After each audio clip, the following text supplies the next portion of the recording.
Today, you're going to watch me speed run some cold calling. I'm going to start from square one on an offer I've never sold before, all the way until I've collected my first $1,000. And I'm going to do it all live. I'm literally just going to walk you through my entire process so you can see what it's like in real time to do this. And you can see all the software that I'm using so you can replicate this for yourself. After this video, you'll have basically no excuse not to close with cold calling because you're literally going to see every single button that I press, every word that I say to do it for myself. So let's not waste any time. Let's jump into it. First, we're going to select a business to sell for on the Glencoco platform. We're going to look for a good industry, good payout, lead count, making sure it's not too strict, and see if other successes reps are having. Step two, we're going to do some market research and train up on the campaign. The business provides training within the platform. And then if we need to do any extra research, we'll look for sound bites that, generate curiosity, intrigue, status alignment, credibility. We're going to identify any macroeconomic trends, significant market dynamic changes, any relevant statistics. And then we're going to understand the industry terminology and how and when to say those terms in context as if we're an insider. Step three, we're going to create or use the screenplays that are provided. These are the cold call scripts. And step four, we're going to audition for the campaign and get approval, hopefully pretty quickly. And then we'll start cold calling. We'll try to book the meetings. We'll track some of these stats here. And then we'll do the reminder call and warm handoff and then dispute if necessary. And then we should get paid. Pretty simple and straightforward. Okay, this is the Glencoco marketplace here. And what's nice is businesses will list their product or service on the marketplace. And then sales reps can essentially go in and hunt for these bounties, basically book meetings to hunt for these bounties here. And so one of the ones that I've been eyeballing is Starbridge. Starbridge pays out straight up $1,000 for each qualified meeting. I know this is a pretty hot one on the platform right now. The qualification's not too strict. There's a ton of data. So there's almost 12,000 available leads. Self-sourcing is available as well. I believe this one is in the platform that delivers external insights for teams selling into state, local, and education. So SLED accounts, it enriches CRM data, enables AI-driven personalization outreach, and accelerates RFP drafting, helping sales leaders streamline outbound processes and generate more qualified leads. So they basically do data for sales teams selling into SLED. Qualification criteria, they have to have at least 5 salespeople. Prospect manages the sales team at their organization with titles like Director, VP, Head of Go-to-Market, Sales, Marketing, Growth, RevOps, CRO, SDR, BDR Manager, into SLED, and then expresses frustration with their outbound sales process. Okay, great. And a bunch of successful pitches here. So yeah, we're going to select this one. Pretty juicy payout and tons of leads here. So let's get into the training here. I'm going to put a little data sheet together. Starbridge.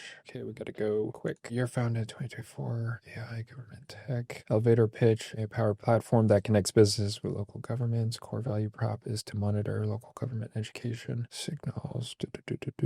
Okay. Campaign launch showcase. All right, let's see what we got.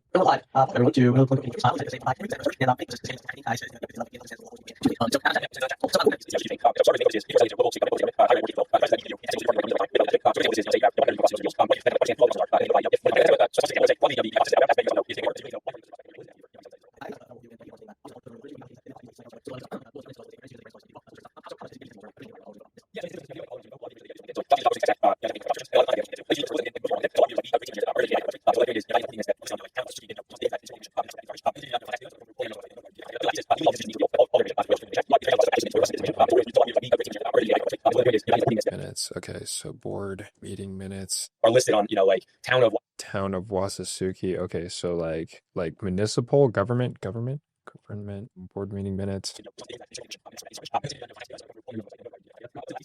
Okay, interesting. No other data provider can get website. So it's like specific scraping. Legally, all of these institutions need to reveal all of their information through which is the Freedom of Information Act. All agencies need to report via FOIA. Free information. What is it? Free? Hold on. Free information. All of their information. FOIA. Which is the Freedom of Information. Freedom of Information Act. Freedom of Information. Freedom of Information Act. That's FOIA. When I'm pitching this, it's like, how do you get all this intent data? Well, basically, all agencies need to report via Freedom of Information Act, FOIA. We have an AI scraping tool that goes through, board meeting minutes and, their websites, plus agency websites, doing what most data providers can't / don't have access to. I don't know if they necessarily don't have access.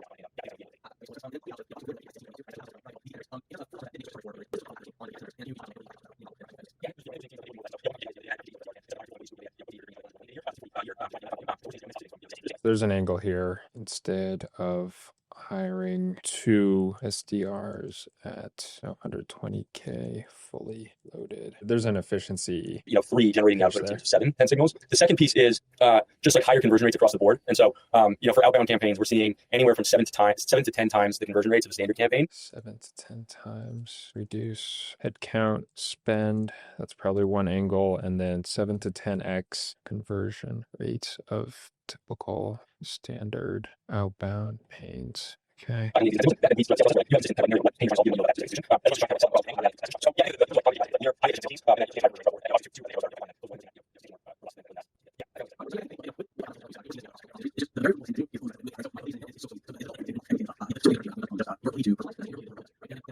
wonder if that's in 2025, your prospects are getting blown up in email and calls. So now the only differentiator is your ability to personalize and craft a message that's hyper relevant to cut through the noise and demand attention. There's probably something in like the attention economy.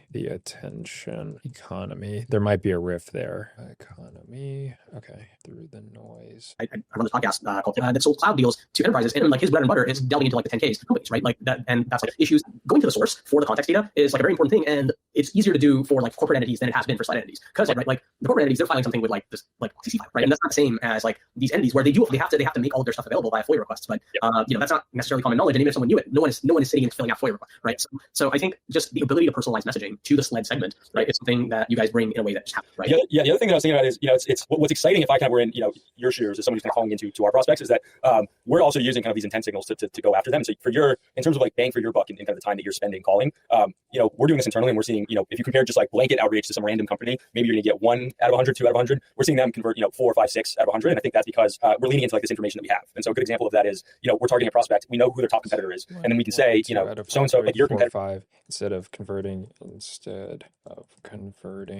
1 to 2 per 100 contacts. We see folks adding 4 to 5 per 100.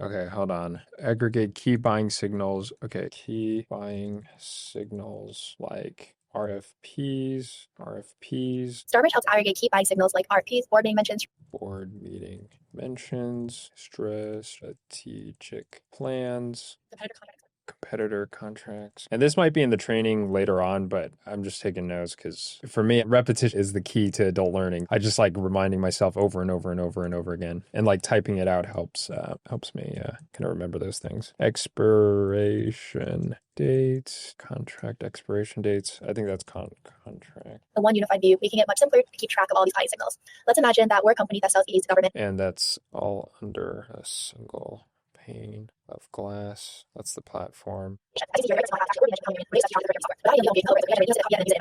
Oh, whoa, that's kind of cool. Get an AI-generated emails. I noticed your November board session minutes that you discuss a need for a new ERP system, temporary renewal of the Absorb Enterprise Learning Management System contract. That's actually massive. That's crazy. I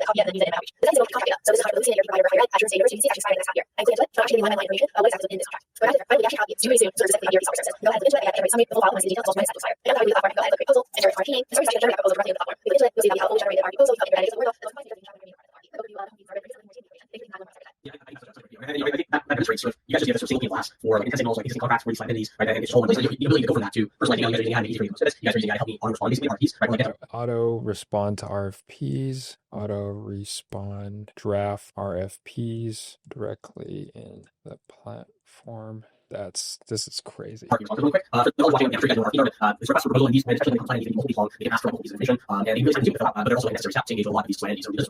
And I guess originally, these intense signals, also apply those to come up with personalized email content, as well as come up with RFP responses, which I think is just exceptionally helpful. Sorry, we were talking to a team the other day, and they're saying, this is how big as RFPs are. They were saying that a team of 4 is we're spending 200 hours a month process. Doing that, even if that's all we did, that would be like a huge cost and time saver. Yeah, absolutely. And I think with signals, something like there's also methods on efficiency. I think it also improves like understanding your profit, understanding your profit. This really doesn't exist in like people, right? And you have to do net profit, but just the fact that it forces these guys to make like suboptimal outreach, they have to do that, right? I think that's like so it's just helpful. Now, if you talk about what are some other different here for process, like obviously like everybody's just about this makes sense. I'm sure you guys have tracked the process. What's it like? And how you guys know it's Yeah, I think one is just like you take a budget. I'm just gonna say budget constraint. Do a 1 month POC with us. Close 1 sled deal to prove and wear off to the races, probably something like that. The first call is probably like, hey, just want to see if you'd be completely opposed to 15-minute coffee break style chat, just to get a virtual tour of the platform, show how we're able to draft RFPs, show intent signals, show board minutes, whatever. And then from there, especially I know for a lot of folks here in 2025, it's all about getting scrappy. Budget dollars are tight. If there is even a remote fit, we typically do these 1 month POCs where proof of concepts, where we want you to close a sled deal, use our data to close a sled deal, and then see for yourself if it's worth continuing the program, something like that.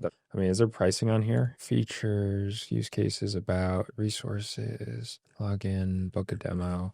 So there's no pricing on here. That sounds like $30K for the year. So they just need to close 1 deal in a year. Like Zoom Info, which is like another data provider, they're only like 15 grand a year, but like 30 grand if you're paying for like the top package, unless this is like super premium. But there's no way someone's spending 30K a month on data unless they're doing like super volume. So yeah, the stuff. You guys also get like feedback on. You guys also get objections using like, hey, I'm using XYZ present data provider. Like, you guys have competitors in the space. Like I don't know if this one is also like 10 data extraction, right? But I think you guys pull up against competitors all, and some references like data provider, how you guys handle that. Yeah, I would say the number one competitor we have is called DubSense. So they're like an early competitor, and they have a handful of different tools. Like which one specific are they paying for? And then the last piece is just like UI and like how intuitive it is. They're not very good at that. And then actually the real last piece is like being able to act on it. And so for them, for the most part, it's just kind of like this, database that people are using. I think where we come in and what's compelling is that, we can take all this information, these intent signals, and then, you can actually like generate an email and know who you want to target and have like the best contact data so that, you're actually,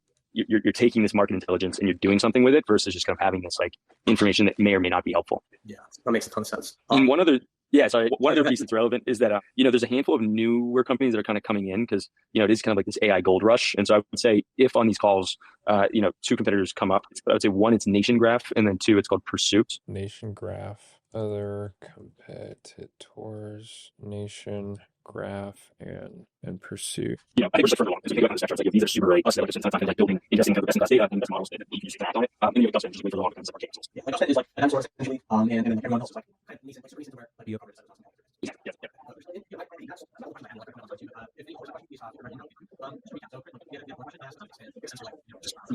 Yeah, it's I think it's something like I don't think that. Yeah, I think particularly. I think they're just like more like it to the phone and one time. I don't know. You guys so that's again but you better make it good salespeople and like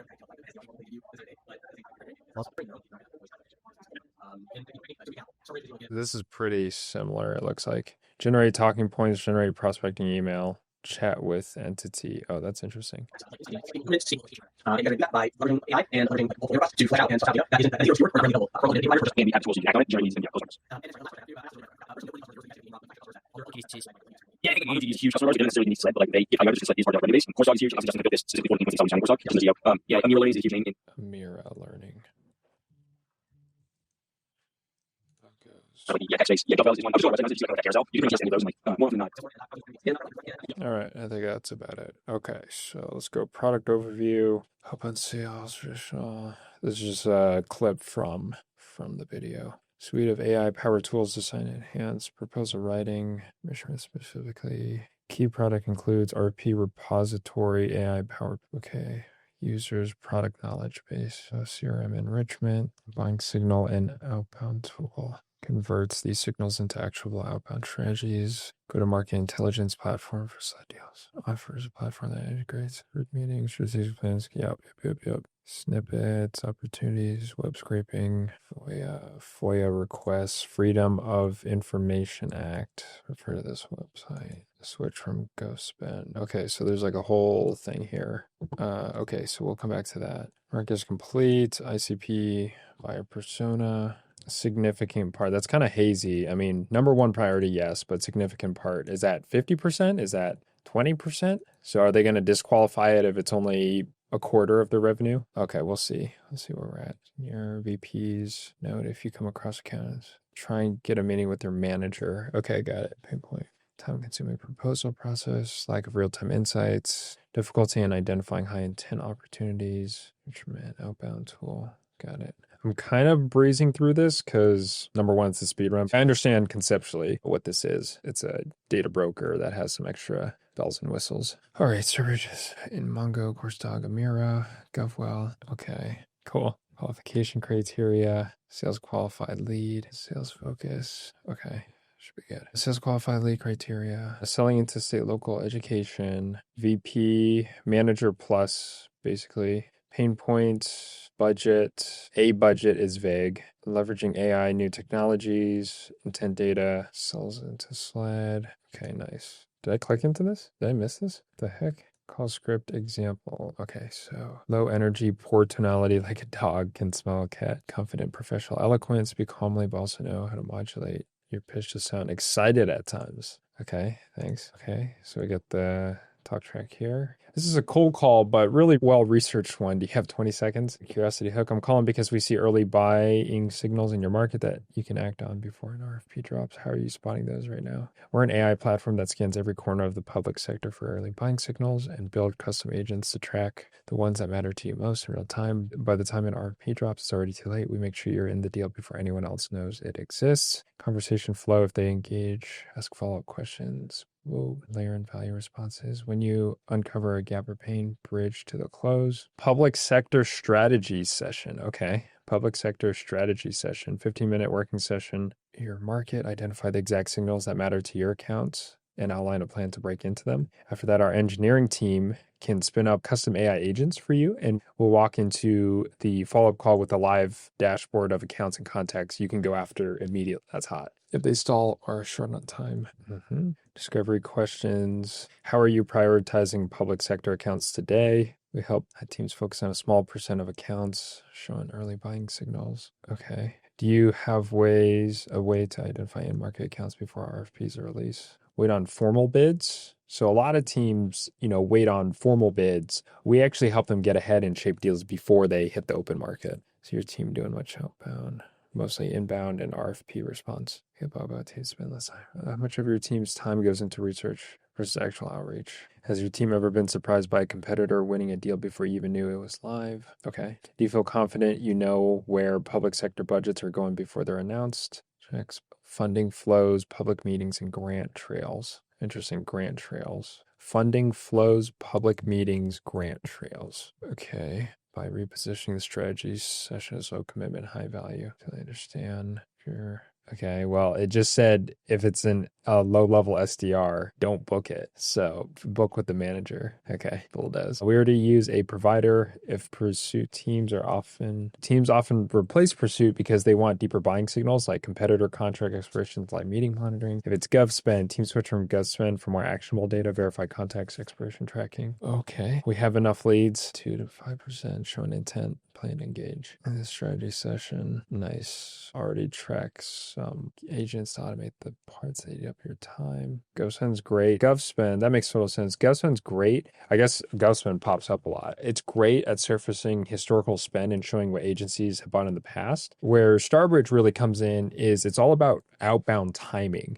and precision before the RFP hits. We're actually used by a lot of teams who already have GovSpend, but need to move from reactive intel to proactive outreach. So think of it this way. GovSpend tells you where money was spent. Starbridge tells you where and when it's about to be. Oh, that's interesting. We use AI to surface best fit targets, decision makers' messaging, so your reps aren't chasing bids. They're starting conversations before the bid exists. We're not trying to rip and replace, early stage buyer. Okay, great. So we'll submit the training. We'll start our audition. We should probably use one of these talk tracks here. So we got a few. Jamie over at Starbridge. No, I'm catching out of the blue, but do you mind if I grab half a minute? I'll tell you why I called and you can let me know if it's relevant or not. And then have you heard of Starbridge just by the off chance? Okay, gotcha. Well, before I get ahead of myself, do you guys sell into SLED accounts like state, local, education, K-12? Okay, no worries. Feel free to stop me if it's not making sense. So quick thumbnail on us, Starbridge. Starbridge is a go-to-market intelligence platform built specifically for public sector sellers. Teams like ClearGov, GovWell, and CourseDog are using us to break into net new SLED accounts by spotting early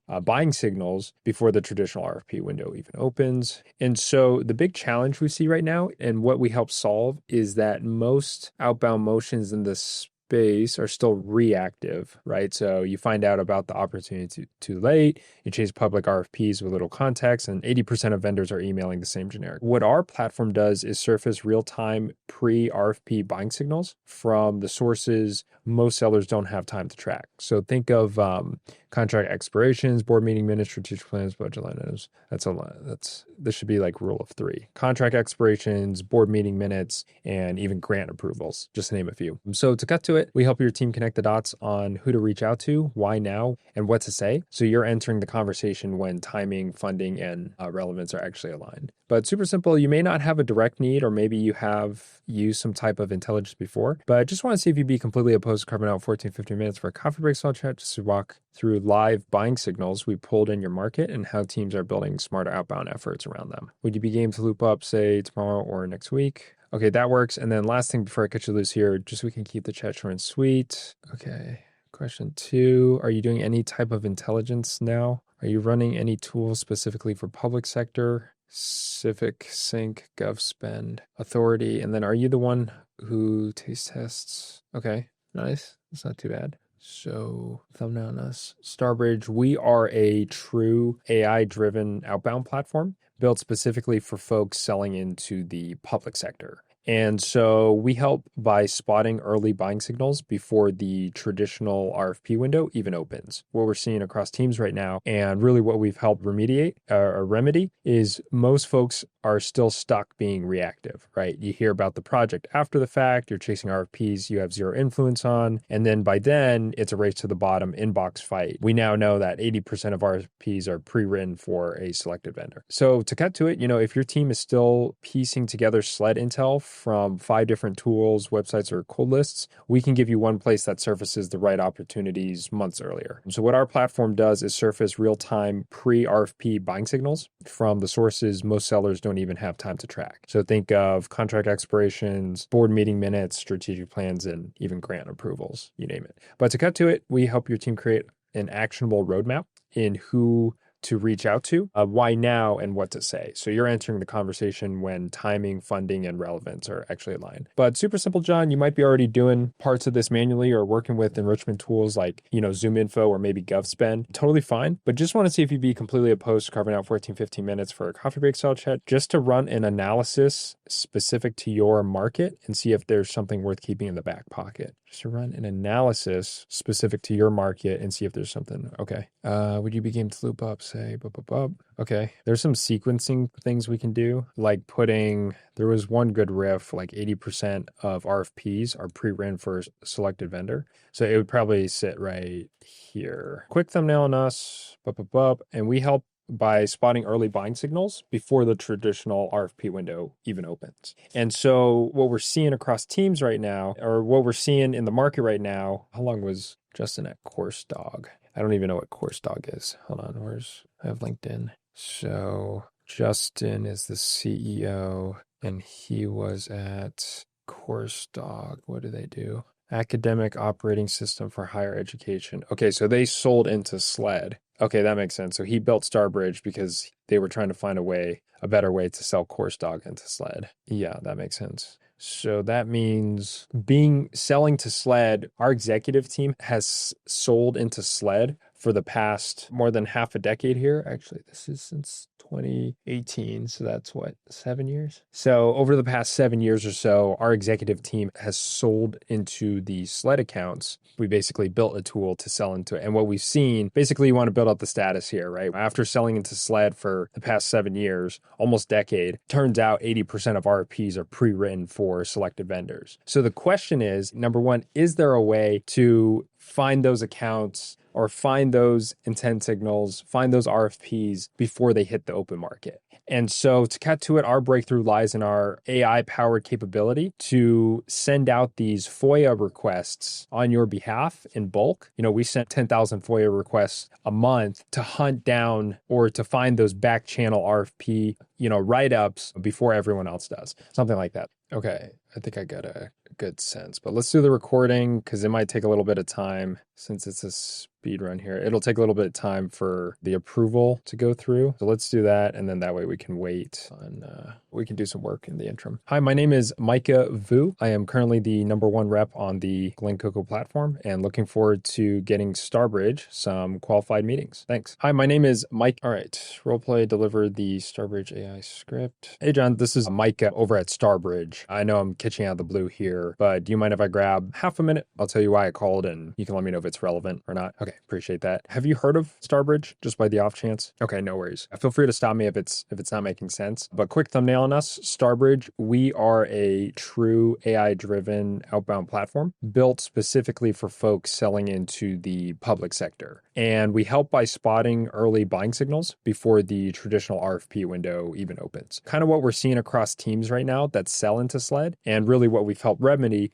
is a lot of folks are still stuck being reactive. You hear about the project after the fact, you're chasing RFPs you have zero influence on. By then it's a race to the bottom inbox fight. And we kind of see that now 80% of RFPs are pre-written for a selected vendor. What our platform does is surface real-time pre-RFP buying signals from the sources most sellers don't even have the time to track. So think of contract expirations, competitor contracts, board meeting minutes, and even grant approvals, you name it. But to cut to it, John, we help your team in creating an actionable roadmap, who to reach out to, why now, and what to say. So you're entering the conversation when timing, funding, and relevance are actually all aligned. But super simple, you might be already doing parts of this manually or even working with enrichment tools like ZoomInfo or maybe GovSpend, but that's totally fine. Just want to see if you'd be completely opposed to carving out 14, 15 minutes for a coffee break style chat, just to run an analysis specific to your market and see if it's something worth keeping in the back pocket for down the road. You game to loop up, say, tomorrow afternoon? Okay, sweet. Well, we have a 2 p.m. tomorrow, if that works for you. Great. Well, I'll send over an email calendar invite. What's the best email to send this to? Sweet. Well, I'll send this over. And then last thing before I catch you loose here, just so we can keep the chat short and sweet and it doesn't turn into a Lord of the Rings marathon. Okay, gotcha. And then anyone else you want to loop in for the chat? No, just you? Okay, great. Well, I think that's everything I have for you, John. Outside of that, I'll let you get back to it. And yeah, we'll talk on, 3 minutes. That's it. Hey, John. All right. We have just submitted our audition and we are pending approval. So we'll come back to that in a minute here. And then while we're waiting for that, I think I want to do some screenplay writing. So let's make a copy. And I don't want to change much. I do like this one. Starbridge. So quick thumbnail on that. Specifically public sector. We help by spotting early buying signals before traditional even opens. And so our executive team has been selling into SLED accounts for almost a decade now. And what we've found is that more than 80% of RFPs are pre-written. I should have made a copy of this one too. Are written for what we found is that more than 80% of RFPs are pre-written for a selected vendor. The big question is it possible to get in front of every target? Is it possible to get in front of every target agency / school before you get lost in the stack of generic proposals? To cut to it, our breakthrough lies in our ability to aggregate our AI-driven ability to surface every single data point on contract additions. I want to say, like, for example, we identify MongoDB was trying to target the city of Santa Clara, and we found XYZ through board meeting YouTube video, 1 hour and 57 minutes, something like that. Very specific, but there's something there. There's something there for sure. Okay, so we should probably listen to some calls too while we're waiting. I got a pretty good grasp. We can listen to some of the calls as well. I already like the screenplay that they have here. I think the sequencing could be ever so slightly better if they led a little more with the problem space or the change in the world. And I think 80% of RFPs are pre-written for a selected vendor. I think that's really good at the front end, right after the status alignment. I should probably explain this. The winning formula for cold call screenplay is sort of modified permission-based opener. I have a whole video on that. Pattern interrupt into the big idea, where you're going to do you can do an optional status alignment, the change in the world, right? So again, the problem space, leading with the problem space, your unique value proposition, and then downsell. Some people call this a pullback and close. Then you schedule, part of the scheduling is a tie down to confirm the meeting, make sure they show qualification questions before ending the call. So this is going to be a combination of Sandler sales, Warren Claff. So that's pitch anything, flip the script, Chris Beal. It's funny. I actually have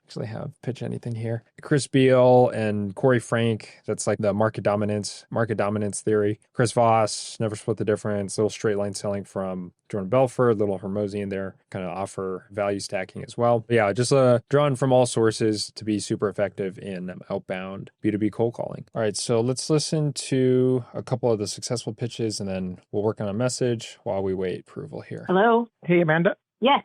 Oh, hey, Amanda. This is Jimmy over at Starbridge. I know I'm catching you out of the blue here, but do you mind if I grab a quick half minute and I'll let you know why I called and or not to you guys? Sure, that sounds good. I appreciate that. And before I get ahead of myself here, Amanda, do you guys sell into SLED accounts like local government, municipal, or education, K-12, anything like that? And golf. Oh, sorry, you cut off a little bit. Sorry, education, K-12. So I think what I want to say is, where is it? I want to say, if I'm going to do you sell into SLED, so you get two different pattern interrupt choices here. So I'm going to say pattern interrupt 1 and then interrupt 2. So it's like a choose your own adventure. Okay, and take pattern interrupt 1 and okay, what's up with the spacing? All right, whatever. Okay, so actually it's gonna annoy me. Spacing single. Hello, I'd like to speak to Dan. May I ask who's calling? Oh, hello, Dan. My name is Fred Olson. I'm with a company called Starbridge AI. Now, first of all, did I catch you at a good time? I've got like 2 minutes. I'm just in the middle of something, but I don't even need 30 seconds. You tell me whether this is relevant to you. This is something that might interest you guys. So the company is called Starbridge AI, and what we are is we're an AI platform that basically searches every corner of the public sector for the internet. Our custom AI agents surface your best accounts weeks before an RFP drops. So think of it like this: we're looking at board meeting minutes, upcoming competitor contract expirations, strategic plans, RFPs before they go live. This basically allows you to do things like enrich your CRM, generate also ultra personalized emails, also auto draft RFPs in hours, not days. Teams aren't generally booking 5 to 7 times more leads. Now, if this sounds like something that you guys might want to take a look at, what I can do is set up a little 15-minute meeting where we can show you the unique signals in your market. Does that sound like something you guys would have time for next week? I'm actually out next week, but if you don't mind, I mean, I guess my question would be, what most of my customers are state level. Okay. So by SLED, you state government, states, yeah, just state governments. Okay. Yeah, so I'm curious how you're getting kind of ahead of some of these RFP. That is a great question. That's something that's above my pay grade. I'm just the appointment setter. What I can do is, will you be back the following week? Can you book like 15 minutes, maybe something like that second week of August? I got my weeks confused. I'm in next week. If we want to grab next Friday, do it. Okay, I got a couple of quick questions just to kind of make sure everybody's on the same page. First of all, 617. Are you in Massachusetts? You're in Boston? Yeah, okay. yeah. So Eastern time. Okay, great. I'm down here in New Orleans. Oh, lucky you. I take care of my mother. I was really in California. But let's see. What do we got? All right, let's see. So good. How many people generally report to you? So I don't have any direct reports, but I have a whole team of probably 10 folks in the pursuit teams. Okay, great. All right. So let me go ahead and let's get a time for it. All right. Next, see, and what phone number? We'll go ahead and I will send you a calendar invite. State governments. That's all 50 states, including Alaska and Hawaii. I'm asked. I've been through there. Maine has one of the most beautiful places in Bar Harbor. I was like, Thank you. all right. You got to stay right. Yeah. That's it. Great. Yeah, I look forward to it. Appreciate it. And you take care, and we'll see you then. I'll send you. Okay, well, let's see. Are we ready yet? Let's take a peek. Cover my campaigns. Approved. Okay, great. Ready to call. That was like 20 or so minutes. Usually that's how long it takes. So we'll go ahead and load up a list here. What's really nice is everything's just done on the Glencoco platform. So they give you the leads. They give you, obviously, the campaign to call on. And let's go. I think we're going to run with, so let's get this out of the way. And let's pull this bad boy up. I think we're going to run with maybe this one first, and then we'll keep crafting this one as we go along. And then I also want to just have the website up. So while I'm dialing, I can do some more research. Okay. All right, let's run it. 93 leads loaded up. Hey, Megan. Who's calling? Oh, yeah, I was looking for Megan. Yeah, she doesn't work here anymore. That's why I was just asking who's calling. Oh, shoot. Okay. Sorry about that. Yeah. Name's Micah. Are you no longer at CCI? No, I am. Oh, you are? Okay. Gotcha. Yeah. Again, name's Micah. I'm over here at Starbridge. Just going to say, I know I'm catching out of the blue, but I guess do you mind if I grab half a minute? I'll tell you why I called and you can let me know if it's relevant or not. Sure. Okay. Appreciate that. So, and then before I get ahead of myself, do you guys sell into SLED accounts, like state, local, education? I'm sorry, I don't understand the question. Do you sell to like state, local, or like government accounts, education, K-12? Is that who you guys? Yeah, I just can't really answer questions about our business without really knowing like who you are and why you're calling. I'm sorry. I get a lot of these calls. I just need to understand more. For sure. All right.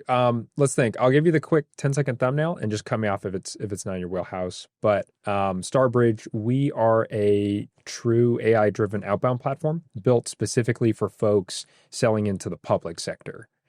And so we help by spotting early buying signals before the traditional RFP window even opens.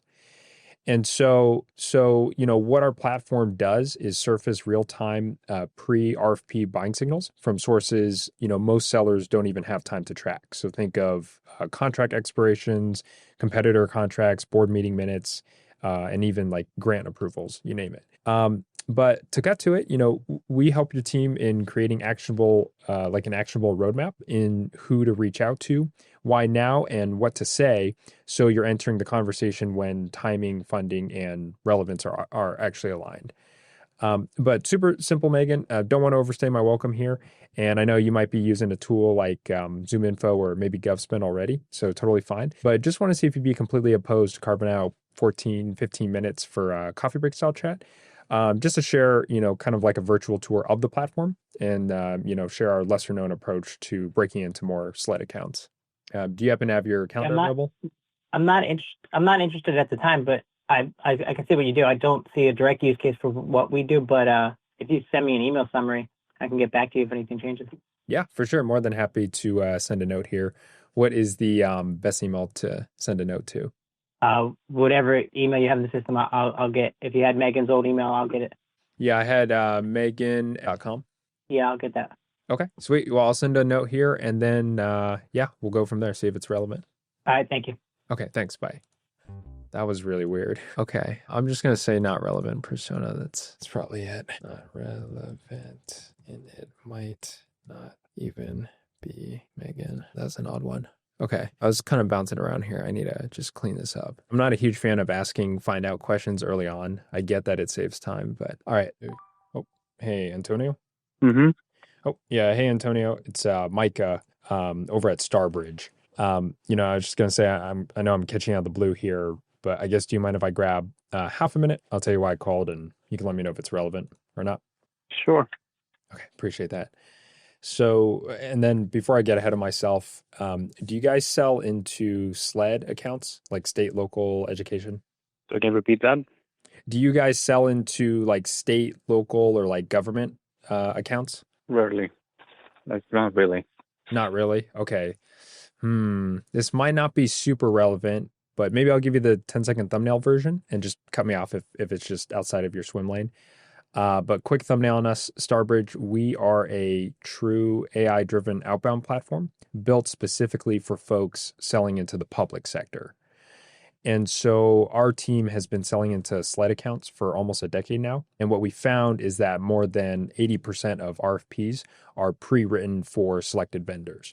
So the big question is it possible to get in front of every one of your target agencies or schools if you're going after K-12?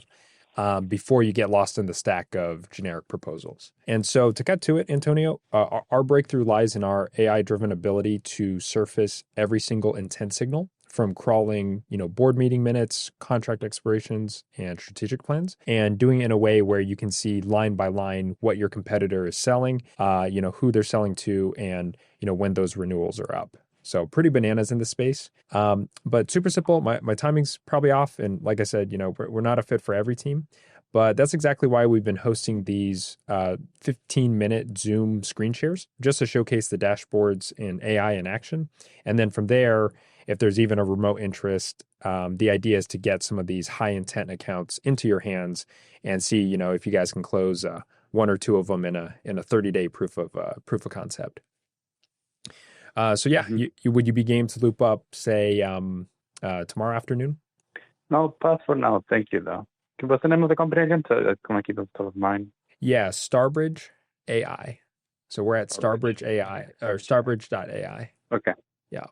Yeah. Okay. No worries. Well, yeah, I'll mark you down here so we don't keep bugging you. And then, so yeah, just to be clear, you guys don't really like SLED and like government agencies or schools. That's not necessarily your bread and butter.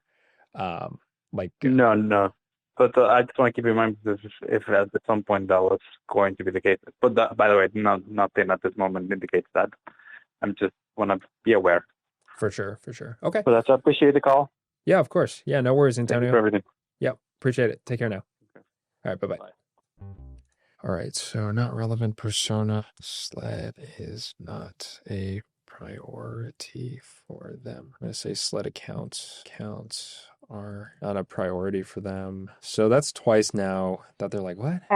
10-382-6324. Leave a message at the tone. Thanks. Do you guys sell into state, local, or... Oh, hey, Taryn? Pardon me? Yeah, I was looking for Taryn. No, I think you got the wrong number. Oh, shoot. Sorry about that. Did I even call... No. Okay. Not on this number. Okay. Okay, no worries. Sorry about that. That's all right. All right. Bye-bye. Bye. Wrong company. Do you guys even... Hey, Chris? Yes, this is Chris. Can I help? Oh, yeah. Hey, Chris. It's Micah over at Starbridge. I know I'm catching out of the blue here, but I guess, do you mind if I grab half a minute? I'll tell you why I called, and you can let me know if it's relevant or not. What is this about? Yeah, let's think. Does Starbridge, does that name ring a bell, just by the off chance? No. Okay, gotcha. No worries. Well, yeah, feel free to stop me at any point then if it's not making sense. But quick thumbnail on us, Starbridge, we are a true AI-driven outbound platform built specifically for folks selling into the public sector. And so really, our team has been selling into SLED accounts for almost a decade now. And what we found is that more than 80% of RFPs are pre-written for a selected vendor. So the big question is, is it possible to get in front of every one of your target agencies or schools if you're going after K-12 before you get lost in the stack of generic proposals? And so to cut to it, our breakthrough lies in our, again, AI-driven ability to surface every single intent signal from crawling board meeting minutes, strategic plans, and even grant approvals, and doing it in a way where, bro, come here. It's a little long-winded.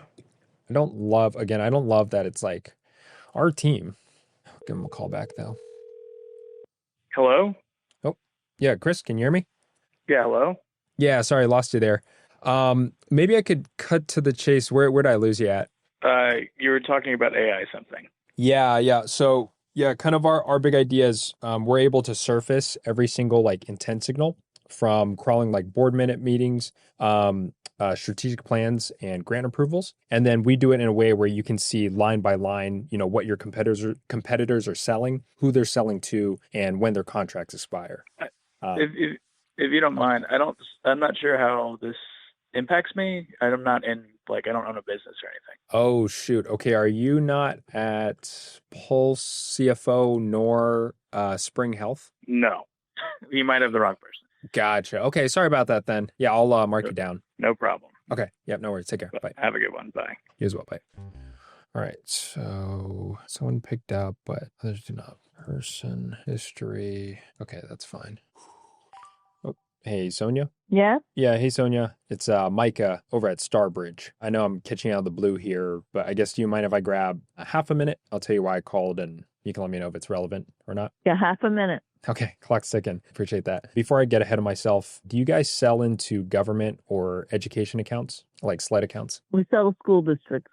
Okay, perfect. Well, this should be in your wheelhouse, but cut me off at any point if it's not. But yeah, quick 10-second thumbnail. Starbridge, we are a go-to-market intelligence platform built specifically for folks selling into the public sector. And so what we're seeing from a high level is that more than 80% of RFPs are pre-written for a selected vendor. The big question is, is it possible to get in front of every one of your target schools before you get lost in the stack of generic proposals? To cut to it, our breakthrough lies in our AI-driven ability to surface every single intent signal from, crawling board meeting minutes, strategic plans, and even grant approvals. And we do it in a way where you can see line by line what your competitors are selling, who they're selling to, and when their contract expire, which is pretty bananas in this space. But super simple, Sonia, I'm probably past my half minute here, and I know you might be already using tools like ZoomInfo or even GovSpend, but that's exactly why we've been hosting these 15-minute Zoom screen shares, just to showcase the dashboards and AI in action. And then from there, if there's even a remote interest, the idea is to get some of these high intent accounts into your hands and then maybe, have you close one or two of them in a proof of concept. Yeah, I've tried both of those and none of them worked for me. Neither of those worked for you. We hear that quite often. So that's kind of why we're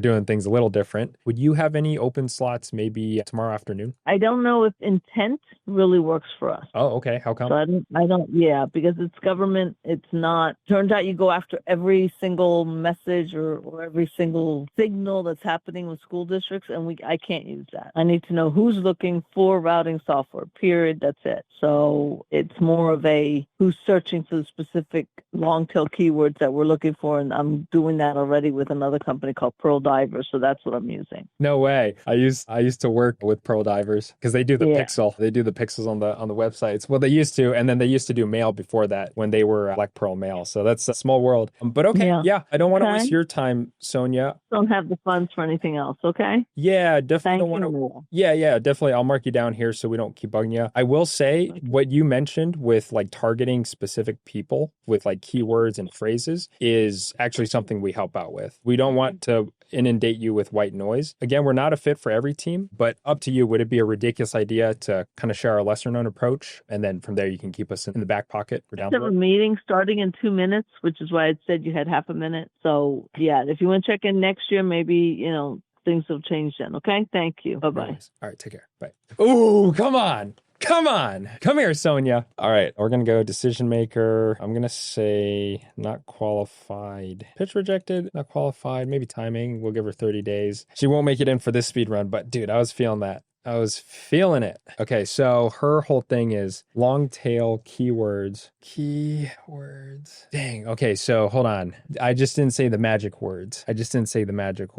Okay, so let's go here. Okay, not qualified timing, full pitch. Sonia said they've tried tools like Gov. And it's funny because Pearl Divers was one of my clients at one point, and then GovSpend was one of my clients at one point. So GovSpend and ZoomInfo, and they don't work for her. She uses Pearl Divers. Yeah, that one wasn't like, I don't think that she was uninterested. I think she just had a meeting. So she's like, come on. We got to go to the meeting. Yeah, we'll definitely catch her another time. They don't work for her. She used Pearl Divers and it's working well. Biggest feature is to find the proper contacts and contracts based on long tail. Don't know what that means. Keywords and phrases. All right, we'll come back around.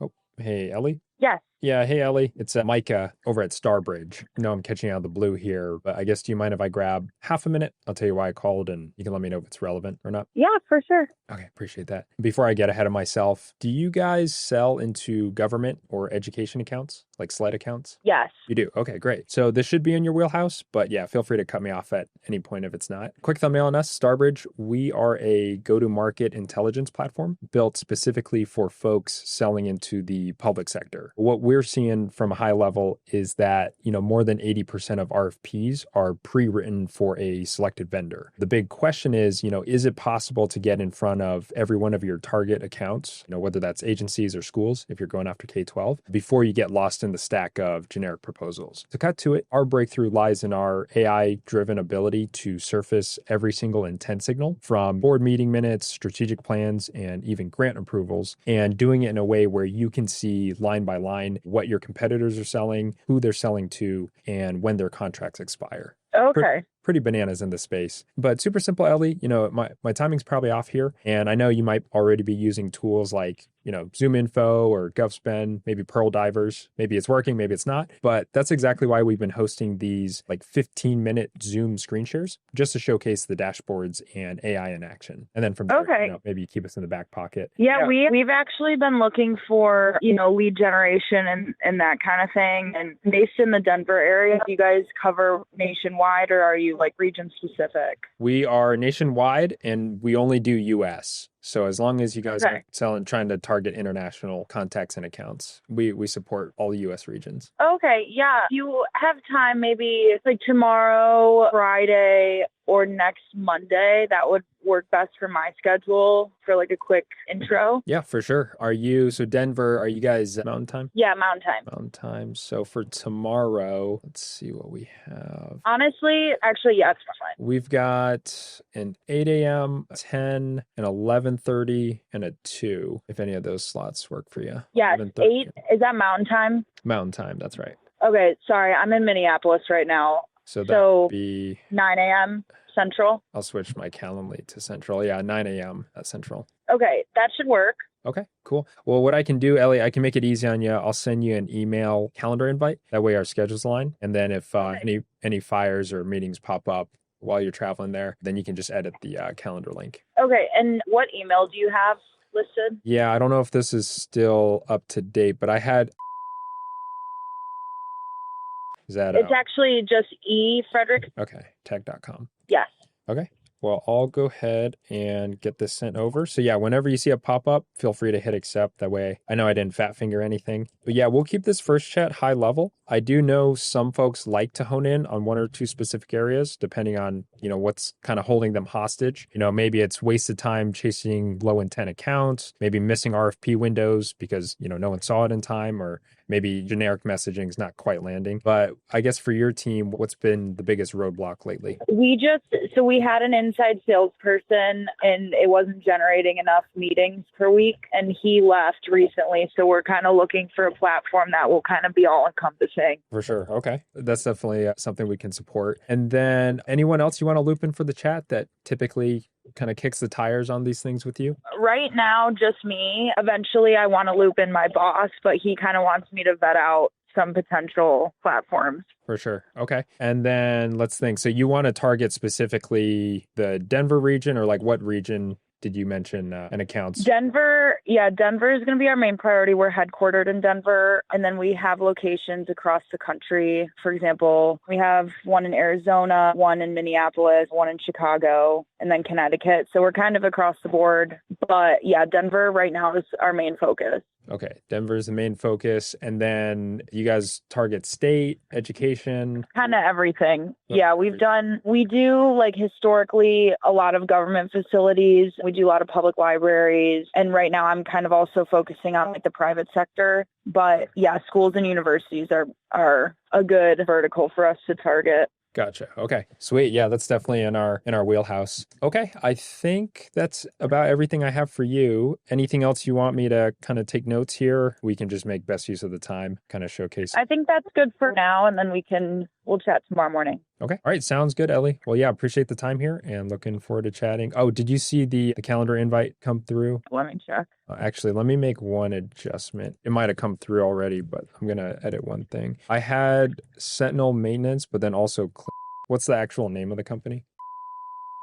Okay. I did not receive it, but it might have gone to my quarantine, which should come through in a couple hours. Okay, yeah, you'll see it. So it's my director, Ben, and then, yeah, it's Calendly. I know sometimes Calendly gets stuck in limbo, depending on what things you have. Okay. Oh, sorry, last question here. How many folks, so you just had one sales rep, one inside sales person, but now is... Yeah, we just had one for nationally. Gotcha. So I got it. Okay, sweet. How many folks in total typically pursue accounts with you in the sled space? Like how many clients? No, how many internal reps do you guys, or maybe contract reps do you guys have? So we have a proposal team. There's about 6 people on that team, and then our team is the outside sales team, and I think there's 6 of us on that team. But I'm so sorry, I have to cut this short. I was actually in an Uber, but... Yeah, no worries. Okay, we will chat tomorrow morning then.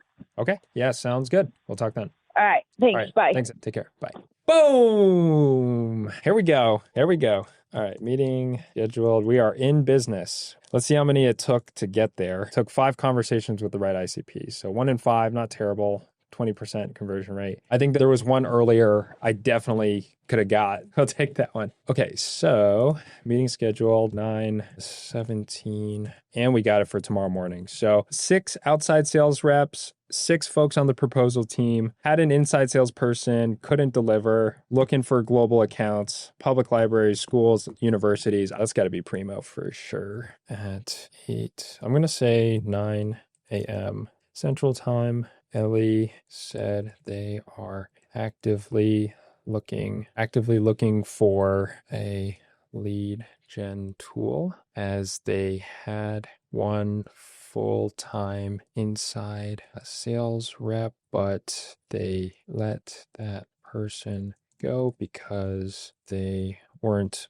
booking enough meetings. They are looking lead gen tool. They had one full-time target education accounts across the U.S., including Denver, Arizona, Chicago, Connecticut, and Colorado, California, Arizona, Illinois, including Connecticut. They have 6 employees on the proposal team, another 6 on the outside sales team. Ellie will be handling this first call on her own, as her boss has mandated her to review potential vendors. They are looking for an all-encompassing tool. Side note, she is traveling in Minneapolis right now. And I caught her jumping out the Uber. So I'm just going to post this in Remote Sales Nation, which is our sales training community that supports Glencoco callers. And what are we at today? Am I the first deal of the day? All right. Early bird gets the worm. Starbridge, meeting scheduled, lead gen tool, history, call recording, download, drop this in here, recent, download, lines, list. Boom, nice. That seemed like a pretty good one, and we got that one pretty early into our speed run. I think that's probably 2.5, 3 hours into the speed run. Not too shabby. 25% conversion rate off of conversations with the right ICP. It's booked for tomorrow morning. Best case scenario, we can just close out the speed run. Okay, keep it going. I'm feeling pretty good about this one. Go to market intelligence. Your conversation is being recorded. 911 restoration.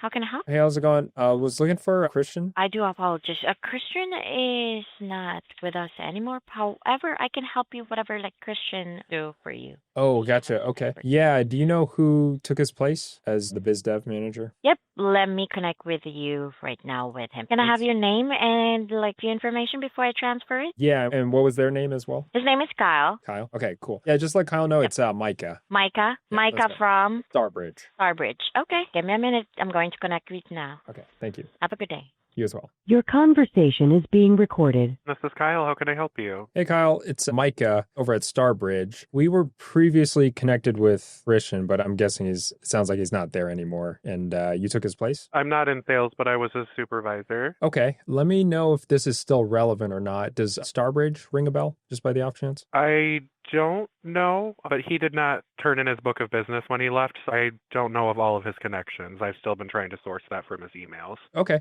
Well, yeah, then I can give you the quick rundown and you can let me know if it's still relevant today. So yeah, quick thumbnail on us. Starbridge, we are a go-to-market intelligence platform built specifically for folks selling into the public sector. Kind of what we're seeing from a high level is that more than 80% of RFPs are pre-written for a selected vendor. So the big question is, from a sales perspective, is it possible to get in front of every one of your target agencies or schools if you're, going after K-12 before you get lost in the stack of generic proposals? And so to cut to it, our breakthrough lies in our ability to surface every single intent signal from board meetings, strategic plans, and even grant approvals, doing it in a way where you can see line by line, what your competitors are selling, who they're selling to, and when their contracts expire. So pretty bananas in the space, but super simple. Kyle, we're not a fit for every team. And obviously, I'm sure you guys are using tools like ZoomInfo, GovSpend, maybe Pearl Divers. Maybe they're working, maybe they're not. But that's exactly why we've been hosting these 15-minute Zoom screen shares, just to showcase the dashboards and AI in action. And then from there,